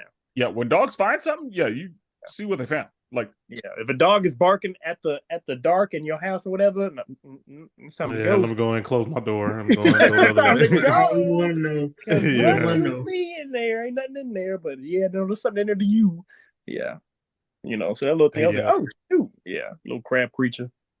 Dogs is ugly as hell, but the little Ninja Turtles was cool. I said that rat dog horse was a little rough looking. The rat dog, that's what it was. Yeah, exactly. It was a rat dog horse. Yeah. I love how they just started chimeering different things and like put them all together. A little hermit crab. They said, "Hey man, what's the new alien we come up with?" I got a pet hermit crab. What we turn them to aliens? Oh, okay. That was definitely a crab turtle. One of my favorite things that Avatar did was just fusing two animals and just calling it what it was. The turtle lion. Turtle lion, the lion turtle was one. There are a bunch of them, like just all over. I mean, you got Momo. He was one of them. Like a bat, lemur. Korra had a polar bear dog. Yeah, polar bear dog, which was really just a polar bear, but whatever. So yeah, like I love they just fuse some shit and they're like, yep, we got something new, and it's just a smattering of other things. So yeah, it was a horse rat dog. I will say, like, I feel like Star Wars does it better than anybody, like creating these like worlds and all these different things. Like some of them things had scarves on. They, what I mean? It looked like they lived there for a little bit. You know what I'm saying? Yeah, their world building skills are top tier. Yeah, they had clothes, which is a little weird. The little turtle people had clothes. The first guy had a button up. Yeah, that's what I'm saying. My boy had those things rock lobsters from now on. Called rock lobster. My boy had a polo Tell me how rock shirt lobsters put their shirt on with them claws and them tiny buttons. Yeah, make it make sense. I don't even know. Like at the end of the day, most things are going to be humanoid in some form because humans are the ones creating them. So even as creative as people are, like there will be some human pieces in there, generally speaking, because I wonder that same thing. I'm like, why?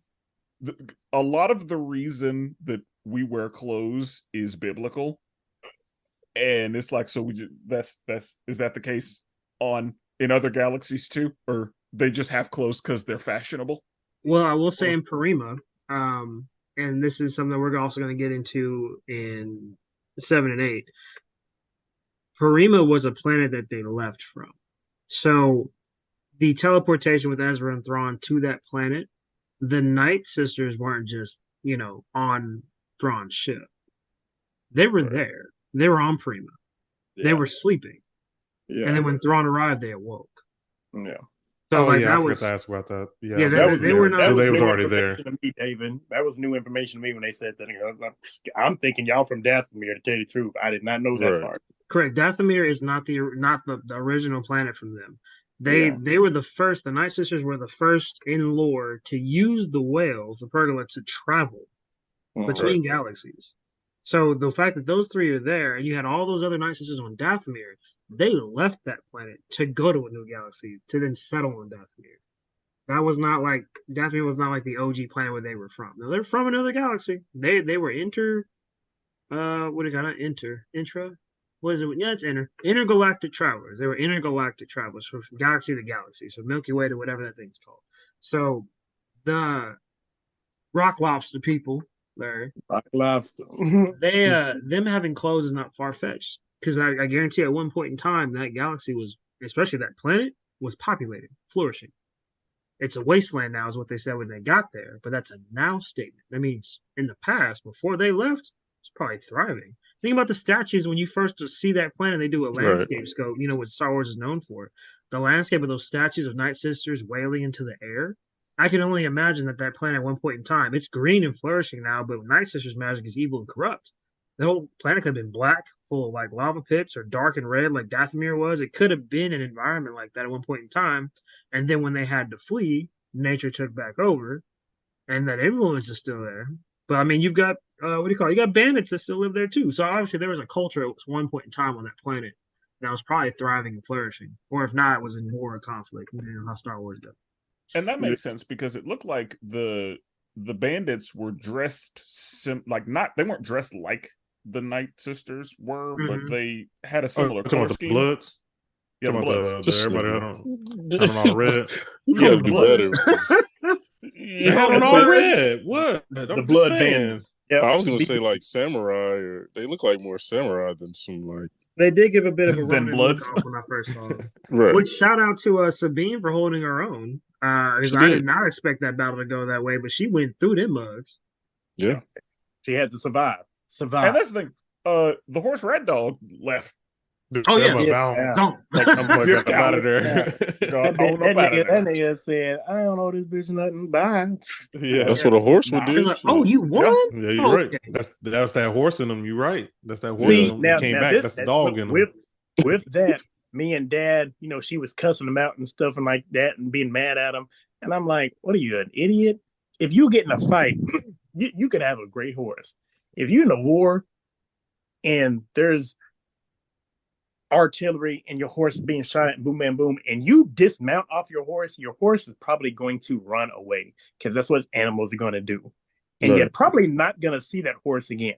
The whole fact that she called that rat dog horse back and it came back. That's a dog in them. I'm about to roll with the dog in them. I'm telling you, that's the dog with the hybrids. Horse ran, but the dog came back.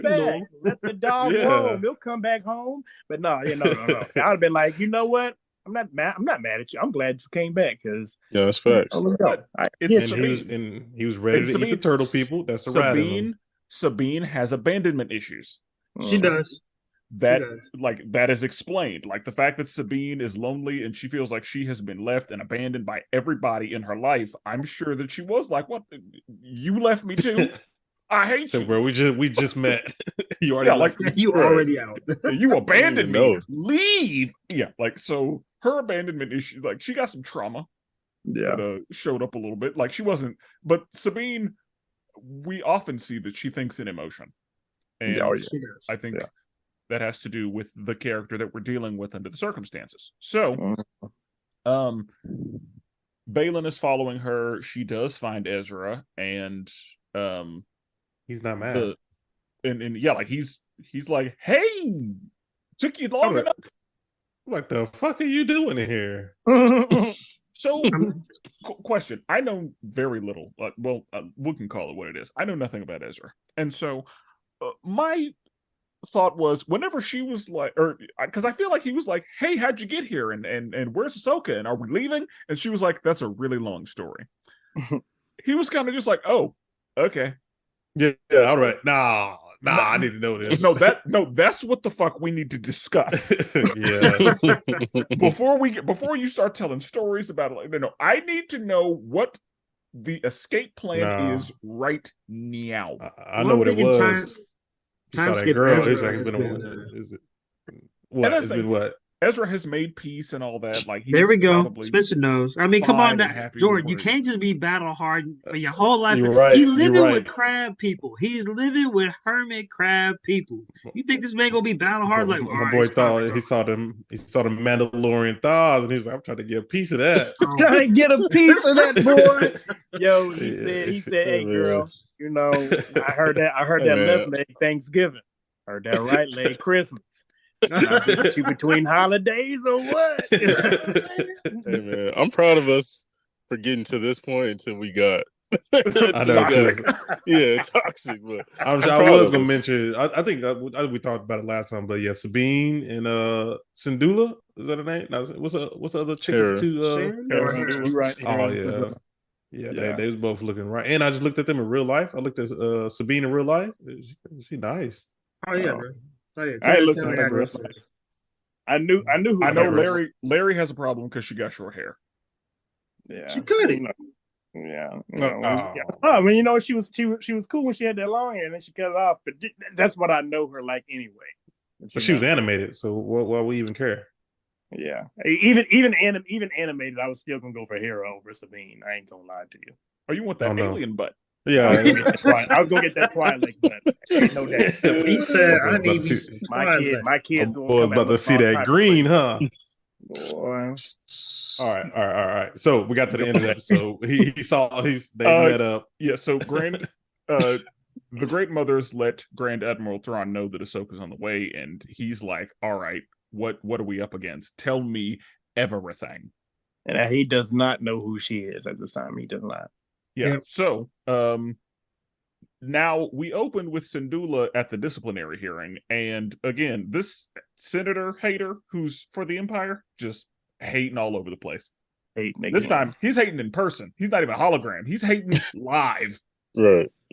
And C-3PO comes in and is like, Leia herself sanctioned the mission. That was fan service, right? That was clearly fan service. Yeah. Would y'all think that would have really happened? But it made sense. Oh no, it would have happened. Yeah, it would have. Why do you think that was fan service? Because it was C-3PO and he popped up and it said Layla, so I figured they just threw it in there. He's talking about the cameo. Leia. He's talking about the cameo. Yeah, just like the cameo. I'm just there. talking about the cameo. What I say? You said Layla? I said Layla, but it's fine. Leia. So what you need to know is Leia at this time is probably what was she in Rebels? Was she a high teen? Was she 19 or 20?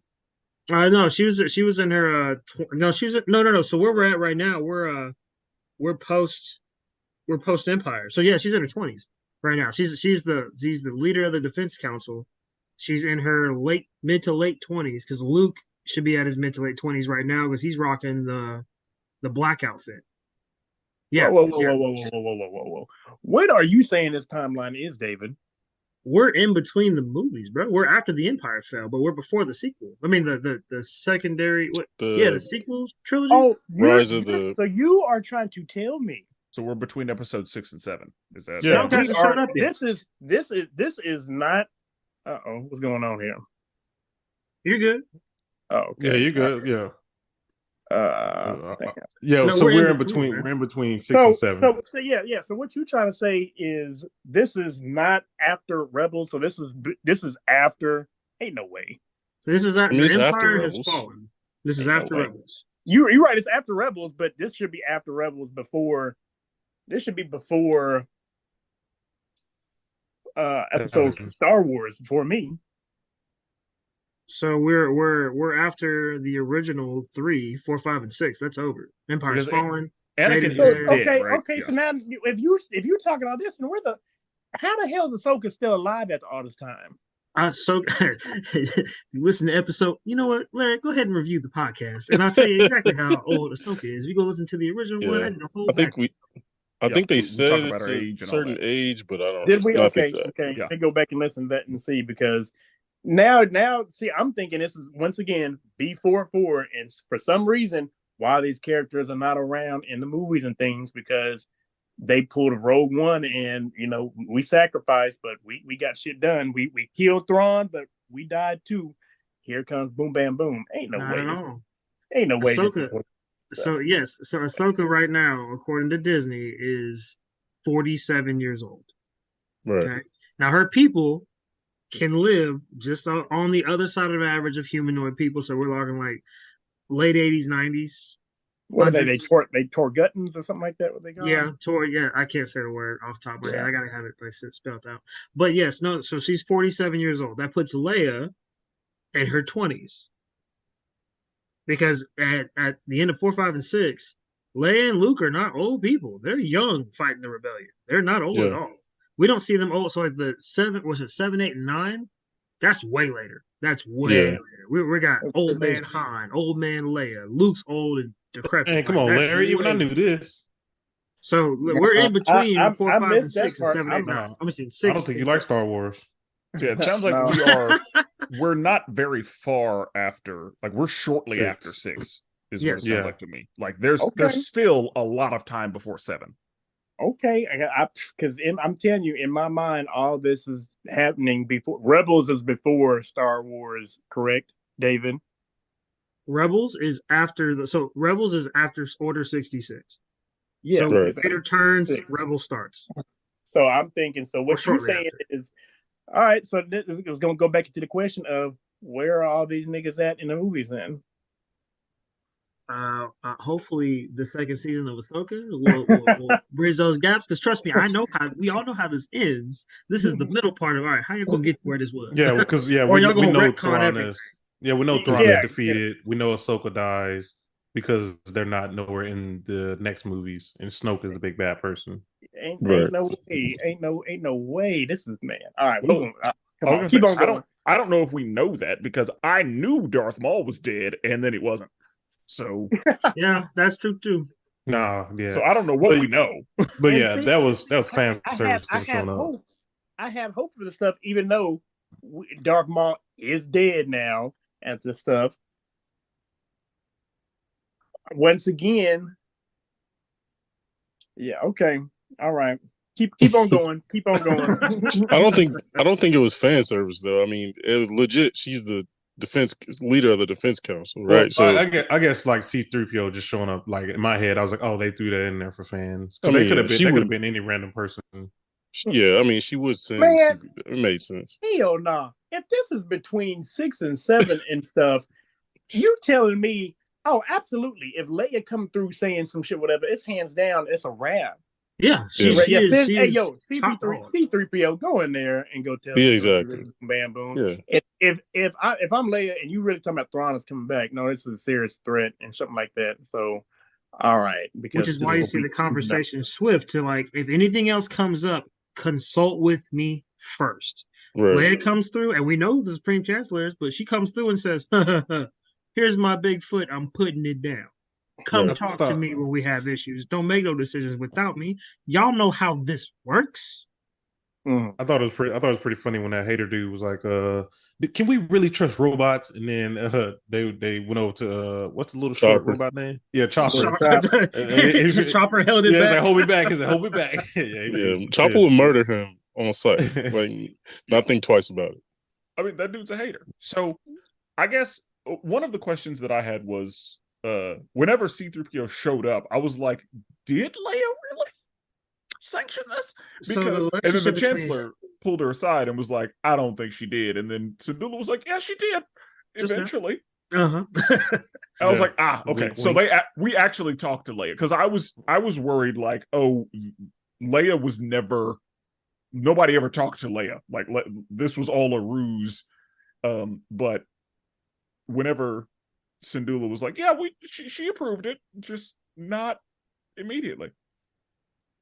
And I was like, okay, so Leia somebody did speak to Leia. Cool. All the conversations that were over hologram, I guarantee you Leia wasn't informed about any of it until shit hit the fan. As soon as shit hit the fan, yeah, and Hera's about to be tried, yeah, they wouldn't talk to Leia. And Leia was like, Thrawn? Yeah, that might be a problem. Yeah, let's go ahead and get her out of that. And you said they did see space whales? Yeah, exactly. Because Leia knows what they are. Leia's well aware of what they are. She's force sensitive. She knows all about all those things. I guarantee you, if this conversation went from that council straight to Leia, we'd have a different series. Everything be authorized. Right. So, the whales arrive and it's a minefield. So they are like, nope, and they ready for out of there.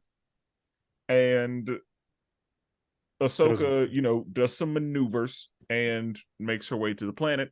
And whenever Grand Admiral Thrawn discovers, she was trained by who? Yeah. Nah. We're not playing around. No. Right. Quick mention. That was the moment where the CGI got real bad, was when the Purgles popped up in the galaxy and I was like, "Ooh, the CJ on the purple is looking kind of bad right now." That Yeah. was the part though. Yep, I agreed. will say it wasn't, to me, it wasn't terrible, but it was noticeably different than when we first saw them. Exactly. But That was the on big its drop off. on I'll its give you that. own, it wasn't just trash. I don't know. I just watched it again, and it was still But that's pretty not. rough. I watched those episodes pretty close together, and so I was like, "Ooh, those aren't them." We a couple episodes ago, they were looking a lot fresher. This Yeah.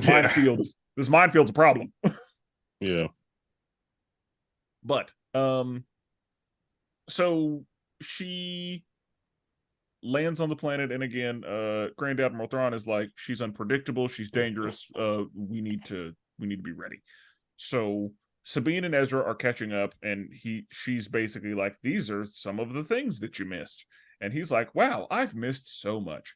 And then Ahsoka does the Force trick and finds her, which is great. And so, question about that. Is the reason that Ahsoka is able to find Sabine because Sabine has Force sensitivity? Can a Force user find somebody who is not a Force user? Yes. Depends on the power of friendship, probably. I will give Jordan some discounts on that because he's not incorrect. The power of friendship in the Star Wars universe can connect you. If you are a master and apprentice, you have a bond. I already knew it. That I already bond, knew And it. that's the thing, because until we saw Sabine use the Force, I thought it was just the power of friendship. Like that, I thought that's all it was.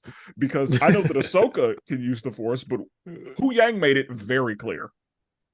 When it comes Hu to Yang Force was going usage, in. when it comes to Force usage, Sabine, you are trash. Yeah, you ranked in the bottom. You're the bottom worst tier. I've ever seen. Why are you here?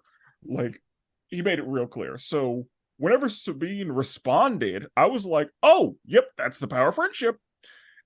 And then we find out, like, oh, the planet is granting her Force powers. Like, oh, okay. Okay. it is, and there's Mortis is in the Clone Wars is a planet that is basically a physical manifestation of the Force. It is extremely Yep. Force sensitive, and after seeing the statues in Episode 8, I'm going to automatically presume they are on the same type of planet where you had resting Night Sisters and statues of father and brother, which we'll get into that in a little bit. But Okay. yes, that planet did help out with the comms. It did help out with the communication.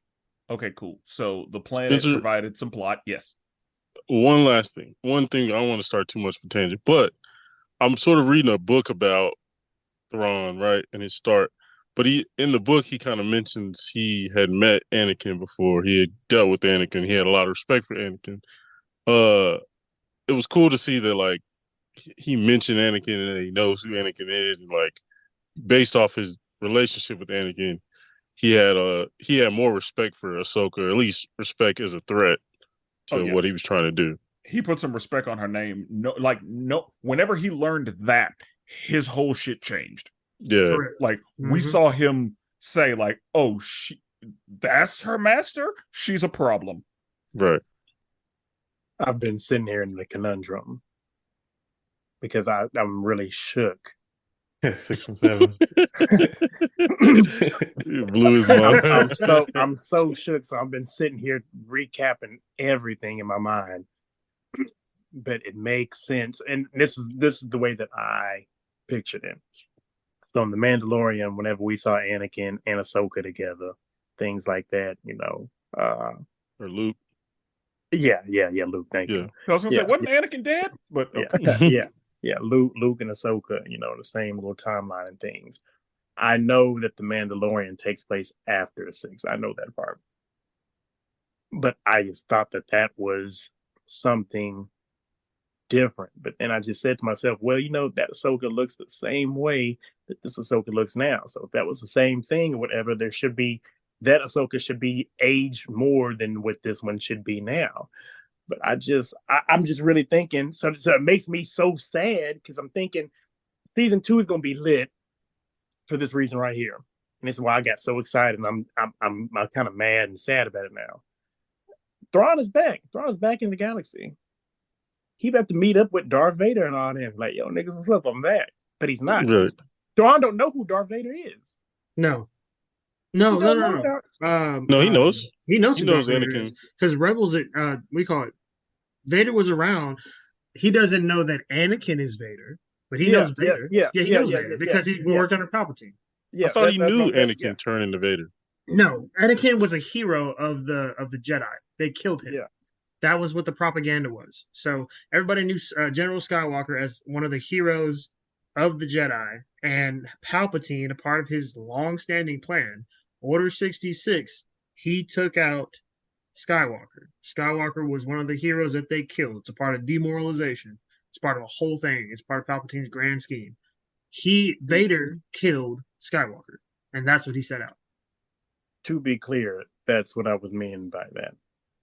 Yeah, that's why I'm just like, well, dang, that was gonna be, pretty cool to see with that. But yeah, You sound That disappointed. boy sound depressed. God, dog. Oh, some sad music for them. Bro, Hurt all my Larry's life, feelings. I swore I thought Thrawn, the people respected Thrawn because Thrawn was one of the first people who actually knew that Anakin was going to become Vader, or did become Vader. No. Not Okay. at all. I The swore I only saw people that. that know that Anakin is Vader would be the Jedi themselves that survived, Palpatine, and that's it. Everyone else is not in the know, unless they knew that saw the transition or were made privy of it. But no, other than the existing Jedi at the time that survived 66, because Anakin's crimes are widespread and wide known. Palpatine obviously it's his idea. Everything else is hush hush. Nobody in the Imperial Army should have any idea that Anakin is Vader. That's Like, part of the whole propaganda. Correct. because I know, like, in the Thrawn books, and even in a book I'm reading now, like, young Thrawn meets Anakin, the young Anakin, like Clone Wars Anakin, right? Correct. Yes. So he meets him, but then obviously they're also in the same timeline when Vader, obviously in Rebels, when Vader is Vader and Thrawn is Grand Admiral. So I thought he knew already that whole time, but okay, I may be wrong on that. And I mean, like, Maybe. You would think that if anybody had that level of clearance, it would be Grand Admiral Thrawn. But it sounds like it was Palpatine don't trust was anybody that much. Yeah, Palpatine was like the top of the food chain. That's the only person who knew anybody who lived it, and Palpatine. Gotcha. Thank you, because I hadn't thought about it at all. If anything, it may come out. I can't remember in Thrawn's later books because there's like 3 sets of books. He could have deduced it because he's smart enough, but like just straight up, hey, Vader is Anakin, Anakin is Vader. No, anybody telling him that. Yeah, I don't think anybody told him. I think it was more like Thrawn is smart enough to be like, oh, okay, I'm spotting this. Like I'm seeing a pattern here. You know what I mean? Gotcha. The same way Bane figured out Bruce Wayne was Batman. Right. Okay. So, excellent. Sabine and Ezra get attacked, and they get attacked by like everybody. Darthea shows up, the local nomads, bandits show up, Grand Admiral Thrawn sent a squad. Like, it's an issue. And Balin was like, I'm gonna go over here. I got some other shit to do, so I'm gonna go this way. And when Ahsoka lands and finds Balin, Balin starts, he doesn't actually start telling stories, but like he's over there just wasting time, and she's like, "Nigga, I do not have time for you." And so they fight a little bit, and she's like, "Haha," and then she leaves, and Balin's like, whatever. And then whenever she shows up on the battlefield, it's an issue. So Darthea is all the way defeated, and Ahsoka's like, if you surrender, I got you. Like we can make this thing work. And she just decides to flee. And then yay, reunited, and it feels so good. Hugs and kisses and all that. And now we are in episode 8. So there we go. That's what I've been waiting on. Grand Admiral Thrawn is doing some more lecturing and saying, why the fuck are you, Lady Morgan, I have said to you already we do not underestimate Jedi here. So get it together. Like, he has to tell her that again. And then Lady Morgan gets her, like, she's officially inducted into the Great Motherhood, I guess. So are Great Mothers Night Sisters, or are they, like, is there a hierarchy? Or... Yeah, I would say there's a hierarchy. There was 100%. So I don't know what they're telling you in the books and things like that, but basically there was that. If you keep on going with your synopsis, they hand her the blade, and they say this is the Towson blade right here. That is Mother Towson, which is Mother an interesting transition between Mother Townsend and her getting that blade. I thought that was interesting because that means they're all connected in a way. Yeah. So it can't. Definitely So that blade can't cut through lightsabers. So that blade is imbued with the Force, and I know you hate that explanation, but it is imbued with the Force, and because it is imbued with the Force and that Force magic, it is of the same quality of Beskar. It's that lightsaber cannot cut through it, and we also see that in the Clone Wars when Mother Tarzan, how you say that again? Towson. When Mother Towson in the Clone Wars faces off against Mace Windu, she summons her sword, that same sword, and is able to go toe to toe with one of the baddest in the game. No, that lightsaber cannot cut through that blade. So, I guess my question, so does Lady Morgan become a great mother? Like, is that what They should just say intern. The allegiance was? So intern. Morgan Elsbeth is a Night Sister by blood. Yes. She's a Darth Marian, but she has not gone through what they would call a baptism, and you see that in the Clone Wars. In a scene, there's a ritual where a bunch of Night Sisters gather around you and imbue you with that magic, which changes to leading to permanent tattoos on your face, your eyes going black, and essentially everything that is evil becomes you, and you now become a part of that coven. Because at the end of the day, they are witches, and that is a coven. She can use magic, but she was not a part of their coven. And also, those Night Sisters that were slumbering on that planet are probably of an ancient coven, which is why they're using those little orb things and that red triangle stuff. But like that's not that process is something that you have seen in previous Star Wars lore. So that is she's always been a Night Sister, but she's never undergone a baptism to unlock her full potential, which, as we see, is nowhere near enough to beat Ahsoka. Well, yeah. Okay, because that's what I didn't know is, like, what makes you a Night Sister? Are you a Night Sister by blood alone? Are you a Night Sister by the ritual? Or like, and does the Night Sister title mean that you have anything yet? So it sounds like you can be born into it, but like you have to get your powers unlocked through the ceremony.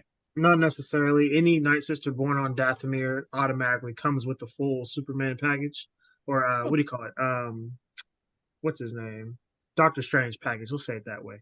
Come with the standard Doctor Strange package of magic. So if you are born on Dathomir, which is only inhabited by those people, the males are typically warriors, or they're sacrificed to become shadow warriors, which is what Merrick was, the guy that turned into dust. They got killed by Ahsoka. You either become those, you become slaves that, build everything and cater to all the Night Sisters, or you're used as the breeder. That's what all the men were for, reproduction or minor stuff for warriors. The Night Sisters, they were the full hierarchy. They were in charge of everything when you had Queen Mothers, and then there's, I guess, before she got killed during the Battle of Dathomir by Grievous in the Clone Wars, there was one above all of them. I forgot what her name was. It's before Mother Townsend. There was, I think it's Daka or something like that. The old grandma lady. Yeah. She was on top of everybody, and then Queen Townsend. She's the HBIC, and then she was the HBIC. So there is a clear hierarchy. Yes. Okay. The Night Sisters do come with the base magic package when they're born on Dathomir. from what we've seen so far. So yes, Morgan Elsbeth did have powers, and then when she went to baptism, she unlocked them fully, which in my mind she got nerfed because if anybody paid attention to Mandalore, that wasn't the same girl fighting. I don't know what happened in between now and then, but her fighting prowess went down. Does anybody remember Mandalore, the episode where Ahsoka faced off against her with a Beskar staff? Are you saying that she was better fighting in The Mandalorian? Way better. I thought that, well, I guess I don't remember it all the way because what I was seeing is Morgan was out there working. Morgan was agile. She was limber. I was like, well, this old girl kind of like, damn, old stiff ass Ahsoka about to lose. Yeah, she was moving. Yeah, in my opinion, she should have won that fight because I was like, damn, okay, go ahead and get it, girl. Yeah, but that's just me though. But you saying she did it better in The Mandalorian, which was she was maneuvering that staff like nobody's business in Mandalorian. I was like, okay, who is this over here facing off against a Jedi? Yeah, she was. I mean, both sides, both times she was good. I want to say, bro, I heard this. The actor is like the granddaughter of like Bruce Lee or some shit. I may be wrong on that, but no, she's and like you could tell like some of the stunts like she did herself. Oh yeah, which is dope. But no, the fight style was pretty cool, I thought. So, we see Ezra make himself a lightsaber with some stuff that Kanan left behind. Is that significant? Yes, because it was a hilt from Kanan's old lightsaber that you see in Star Wars Rebels, and he gets that part back. That's why they say like, I only had 2 of these. I know who your master is. I helped him train him too. Yeah, that's all part of that. Yeah, it's a callback. Yeah, that's some Easter egg shit. Yep. And was it blue because of Kanan? I couldn't remember if Ezra was green or blue. Ezra was green. Ezra was green. So, which is the one that Sabine has. So yeah, that's right. Now, one thing I will say, in the fighting that we see, Ezra does a lot of force pushing, which that's a question I've had. It's like, why is there not more of that? Because if I have the force, ain't nobody getting close enough to me for anything. I mean, so if you, I guess, first of all, nobody wants to see that in the movies and shit like that. You're sitting here using your palms to just have a stalemate because that's basically what it would be. What it would be that's better. what I was thinking. I would rather see Palpatine and Yoda go at it with lightning strikes and Yoda, hitting it back and boom, bam, boom. But I'm not trying to see no force push fight. No, I don't mean in one-on-ones with like multiple force users against each other. I mean whenever force users are fighting just regular ass. They do. They absolutely do. They do it all the time. They always push droids. They push droids out the way all the time with stuff. I don't got time for it. Boom. It's just, this is the thing, like, there was one point where like Darth Sia just like moved Sabine. And I was like, yep. I see. I wanted to bring that up. I know we're pressed for time. I wanted to bring that up real quick. As soon as Baylan leaves, she's gone. She's lost all purpose and all drive, and you see it because her fighting style changes. In the woods, girl was a savage. She was coming for blood. When we were at the tower in the second episode, coming for blood. When Baylan says, "You know what? My parting words to you are, essentially, be patient, or you're going to fall." And then he dips out. She goes, and I, as a viewer, I'm like, I understand and I agree. What you mean you out? Right. We've been together for years. You trained me. Gone? Yeah, she's lost. So when she fights Ahsoka and when she fights Sabine and Ezra, she has no purpose. She has no purpose. She doesn't work for Thrawn. She's a solo entity and has no idea why she's there. He's a nomad now. Correct. And that's why she joins. She sees them and she's like, she about to get jumped into the Bloods real fast. Yeah, because she was like, she said, I got some red shit. Yeah, you My- saw yeah. her put it up. Yeah, my Red. saber red. Yeah, I'm red too. Yeah, Let's go. them niggas Now, said, Jordan, "Suwu." to your Like, point oh, shit, earlier, I okay. don't know how she gonna understand them people. I have no idea how that works. They I don't don't know. speak the same language. That's a big old plot hole. Yeah, you gonna join the random tribe of people who ooga booga. I don't know what you're saying, but I mean I'm here and I got a lightsaber. Them They niggas said know. as long they said as Yeah. long as you understand Suwu, it don't matter. You be like, hey, I got They understand the universal language. Click clack. They load the gun. Yeah. Yeah. Exactly. Them niggas know. Oh, you got nigga say a click clack, nigga. lightsaber. I say, yeah. Exactly. All Well, right. You got a what'll- lightsaber. That's all I I need. think that'll be like she's got access to the Force, and the Force will tell her what they're saying. Right. Essentially, Can we fast forward a little bit to the end? Because I want to know about this Balin situation. I'm interested. I in also, Balin. yeah. So tell me about this mountain that Balin finds. Yeah, All the right. statue, So, the Grand Go on, Hokage. Larry. Okay. You say, hold on. Okay. No, No, say go go ahead, ahead. go ahead. Oh, okay. So, from what I see, and this blew my mind right here because I'm like, oh shit, ain't no way they about to incorporate this into live action right here. All right, now I only saw David Brandon. I only saw 2. Did you only see 2? Did I miss 3? And then when I No, say you're that, correct. You saw Yeah. two. I saw 2. We see 3 in person, Right. not as a statue thing, but I'm like, all right. So okay, so here we go.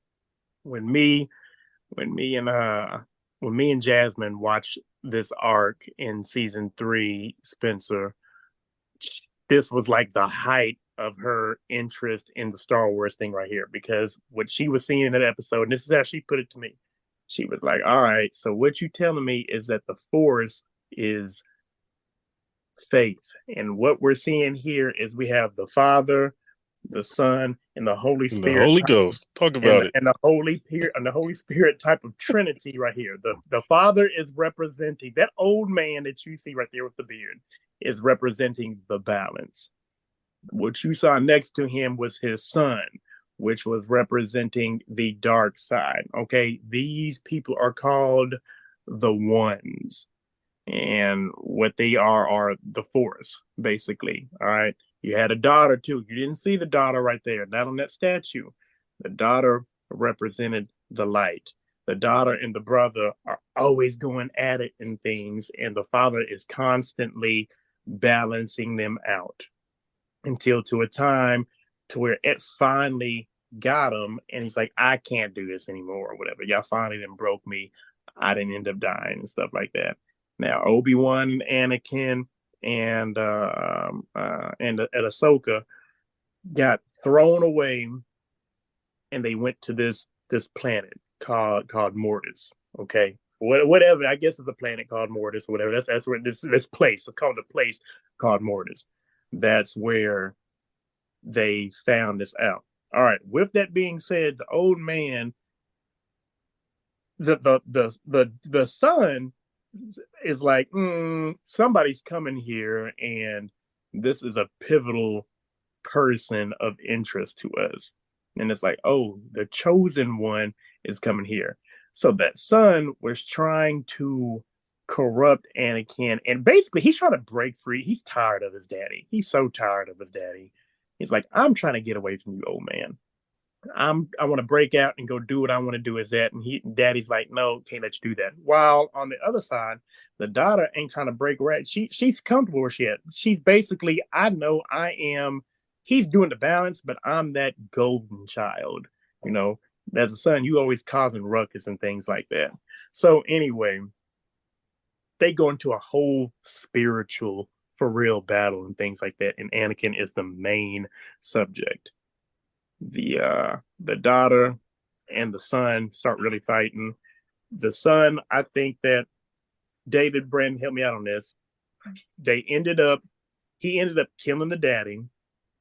Then he didn't really kill the daddy. He thought he did, and then like he was about to do the killing blow, and the daughter jumped in the way, and the brother killed the light. No. So I'm gonna stop you right there on this one. So this is you've got the basic synopsis down, but how that episode goes is that this is all a trial for Anakin. So when father gets to Anakin, he has the son and daughter who have already been putting their fingers through a whole bunch of stuff. He has the son who has already corrupted Ahsoka by this point because Ahsoka's there.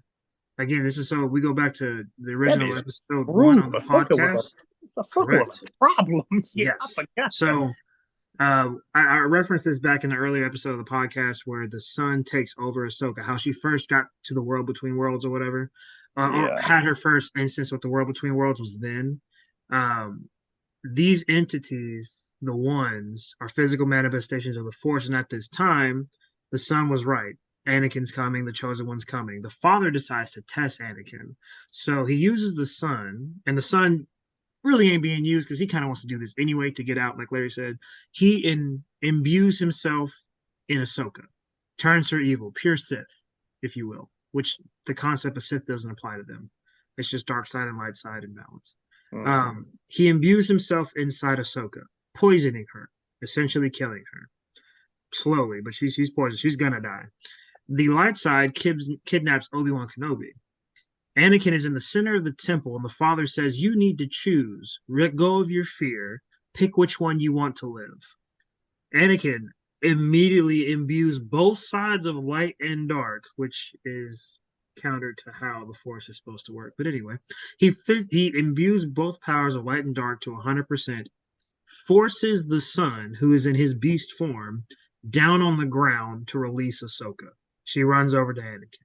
He uses the Force to force the light side in her beast form down on the ground and releases Obi-Wan Kenobi, who runs to him. He has full control over light and dark, which is the father's point to Anakin. And you see this later on in a depiction of Anakin split in half, one side of him Vader, one side of him Anakin. On the Anakin side, you see Ahsoka. On the right side of Vader, you see a different character in a mask who is not revealed to us just yet. But those are the people that we're seeing in this episode 8. So when you see that mountain, the one pointing, that's Father. That's the balance. And in that episode Larry's referring to, the balance Father wants Anakin to replace him. So they're eventually going to go. And Anakin is going to be the only one that can control light and dark. And the father is essentially telling him, this is why you're the chosen one. Only the chosen one can make my son kneel, can make my daughter bow. Only you could. So in here, Balin is actually on a planet. And I can jump into this fairly quickly if you want me to. But he is on a planet that was once inhabited by the ones. And in Star Wars lore, they ran from this planet. The physical manifestations of light, dark, and balance ran from this planet to that other galaxy on to the planet Mortis, or the location Mortis. So the planet they're standing on, the reason Balin's there, in my opinion, and I hope if Dave Filoni does this, and if for the listeners listening, go back and listen to that episode that we did initially on Ahsoka, and I reference this. Abeloth is coming. Mother is coming. And I hope Dave Filoni pulls it off in season 2, because that would be an amazing thing for Balin to accidentally release Mother. Mother, for just quick facts, Mother was a mortal that the ones took, because like Larry said, Father has been balancing the son and daughter, light and dark this whole time. That's been his entire existence, is balancing the Force. He is balanced. He doesn't care who wins or who loses, as long as it's even, which is super annoying. Mother was a mortal that they liked, that they took in, but she was dying. They don't age. She does. So she went and drank from a pool, I imagine might be on this planet, of dark energy and light energy, consumed them both, and it destroyed her. But as it destroyed her, it turned her into this another Force entity of pure destruction, to the point to where it took both father, son, and daughter at full strength to subdue her and keep her locked in. I'm imagining, and I've this speculation based on how they ended this, Mother's on that planet. She's locked away somewhere. She's the one that called the Balin that's going to have him release her. That's why you see the statues destroyed. Father is there permanent. You can see crown, face, everything, beard. You can look him up in Star Wars. It's 1 for 1. Son is on the right. Son is on the right of the screen. His statue's kind of destroyed, and the light's completely destroyed. Well, Abeloth is pure darkness, pure destruction. Of course, that one's destroyed. So I'm imagining the reason he's there is because that dark entity is called to him.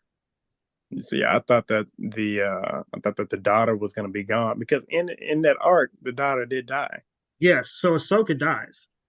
And as Ahsoka dies, the daughter gives her life force to Ahsoka to bring her back. Yeah. And then the light force. Okay, now let's go into. You saw that owl, right? Yep. Spenser? Saw the owl. Okay, Jordan Spencer. That owl would essentially be the daughter again. That's Morai. And whenever Ezra went into the spirit world and he pulled Ahsoka through, there was an owl that was above that time portal that he pulled her through, just hooting and all type of stuff, and that's what led him to there. And when that she knows the name of the owl and everything, she recognizes who that owl is. It's like, because the owl like came to her and was like, "Oh yeah, Mariah, blah blah blah blah blah." It's my buddy and things. Because obviously every time I'm around, I'm getting saved. But yeah. So that I feel that because the daughter ended up dying, that's why her statue is gone, even though she lives in through that owl Mariah. Okay. That's a lot of lore for y'all that don't know Star Wars and haven't seen those episodes. I encourage you to go to Clone Wars. And if you don't want to, watch the whole thing, find those. You will be able to put two and two together with this last episode. It'll make a whole lot more sense of what you're seeing in the background. And I'm hoping Dave Filoni pulls this through, because if he does, we're unlocking max potential Luke Skywalker. That's what's coming. I mean, we see a lot of this, like we see a lot of like giant entities from the very beginning being the whole reason that we're here. Using Avatar as an example, we see that with in season 2 of Korra, with the two spirits that end up being Rava and Brava. But yeah. Yep. I wouldn't say, like in Naruto we see two siblings that have to eternally fight through reincarnation, and Inra and Ashura. yeah, so like this is pretty standard stuff. I feel like with the whole concept of this magical force being handled by a good and evil that have to fight each other constantly through time. I feel like that's pretty standard. So cool. So that explains the mountains. That explains Balin's whole bigger purpose thing. And maybe we get that, maybe we don't. We're gonna have to see what happens. Unfortunately, that actor's passed away, so I'm interested how they're gonna pull that off. They're gonna have to replace him. Yeah, we probably have have to replace CGI. him. We can make him like a self-sacrifice thing. You CGI him to where he finds the temple, releases her on accident, and then dies during the release. I mean that's an easy one. Is that what you want to do? You want to CGI him? You don't think that? I mean, he's a character for one season that was made right here. You don't think they replace the Hulk? Isn't Edward Norton? They made him Mark Ruffalo. And went on with that. You don't think? Yeah, but they had a lasting plan for Mark Ruffalo. I don't see Balin coming back once she's out. If they go that route, that's just my personal opinion. Well, and that wasn't because he died. There were studio issues. Like, it's different when they die and they like planned to keep going versus we parted ways with this person because of other things. Yeah, but him passing away, this character's not essential. I'm just saying, with David talking about, do a CGI with that same Ray Stevenson. I think that's his name. Yeah. With Ray Stevenson or whatever. I was like, I mean, if they replace him with another actor and just keep him Balin and stuff, I mean, unfortunately, that's going to have to be what it's going to have to be with that. But let me ask you, I guess, kind of you guys one final thing. So after talking about all of the episodes, where are you guys' ratings at? So let me start with Brandon. Brandon, after talking about everything, you originally gave it an 8 at the beginning. What are you feeling now? I think I'm still probably sticking with an 8 just because I do think this is amazing. I think an 8 is great. There is a movie being in the works, so I think the movie will probably come out before season 2 ever comes out. But it did a good job of setting all that stuff up to where, like, it did it's like probably an A as far as setup, but just the show as a whole, I'll probably stick with a B, the 8. Okay. What So up? your grade originally dropped. You gave it an 8.5 at the beginning when we first talked about it. Oh, my bad. Last Yeah. So, episode. No, I mean oh, last okay, episode. you're So right. yours Yeah, gonna drop I a give little it an bit. 8. I give it an 8. Oh, Yeah. okay. What movie is coming out? It's gonna be the Mandalorian. Everything is coming together essentially. Mandalorian. This, you know what I'm saying, Boba Fett, they're all kind of all going up against Thrawn. I'm assuming that's what the movie is, but there's gonna be a movie that Okay. this all set up for. Yeah. All right. Larry, after talking about the episode, what do you give it? Man, look. I still ain't gonna lie to y'all. Boy, my heart was broken because I'm thinking that this was in between Rebels and 4. And I'm like, I can't wait for Thrawn to meet up with Vader and see what the hell's happening, because that's just something that we didn't know. But I'm gonna give this. David hyped me back up with it, with this new entity that I don't know anything about. I will. I'm gonna go with the 8.5 just because of the setup to if what David is talking about, then it's gonna be good. Spencer, what are you giving it? I'll give it an 8. Okay. So your grade actually went up. So when we first reviewed it from last episode, you gave it a 7.5. Now you're at an 8. Yeah. I'm still sticking with my 8.5. I really enjoyed the show. So I'm gonna stick with that. David, what are you giving it? I'm sticking with my 9.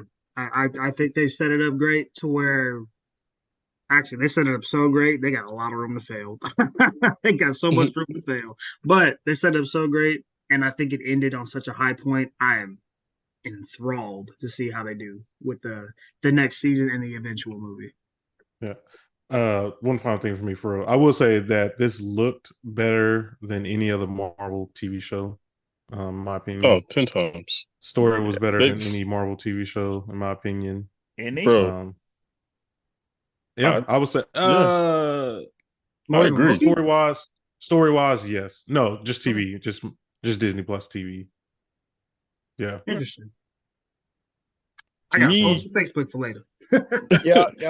I don't know if I've ever said this in the group or not, but to be on record with hearing my voice, Loki was trash, and I'm not excited about season 2. Ooh. It's gonna. Yeah, it's we're gonna gonna have to pick this back up on Yeah. Facebook. Man. Yeah. It's going to have to. I'll watch it. But Loki is the closest to a movie budget like this was, in my opinion. Like Season Loki 2. was beautiful. And I wouldn't. Yeah, ooh. Only thing cool about Loki was that I saw Jonathan Majors and he was supposed to be King, and I got excited that King gonna come through and do what he got to do. Other than that, I was like, I don't know, people raving about this show for him. We shall see. Interesting. Yeah, Yeah. we will definitely have to discuss that in the chat for sure. If the people want to see Larry on our review of Loki, there's a great place they can let us know that. That's Yeah. your track. Well, is there anything else? Or is that it? I think we're good for now. We can always pick this up at another As I- time. You know, there's always more, but Yeah. David, Larry, thank you so much for being Yeah. here. Appreciate y'all. Yeah. anytime, every time. Had a good Well, time. With that being said, we're never duplicated. Always appreciate it. And forever melanated.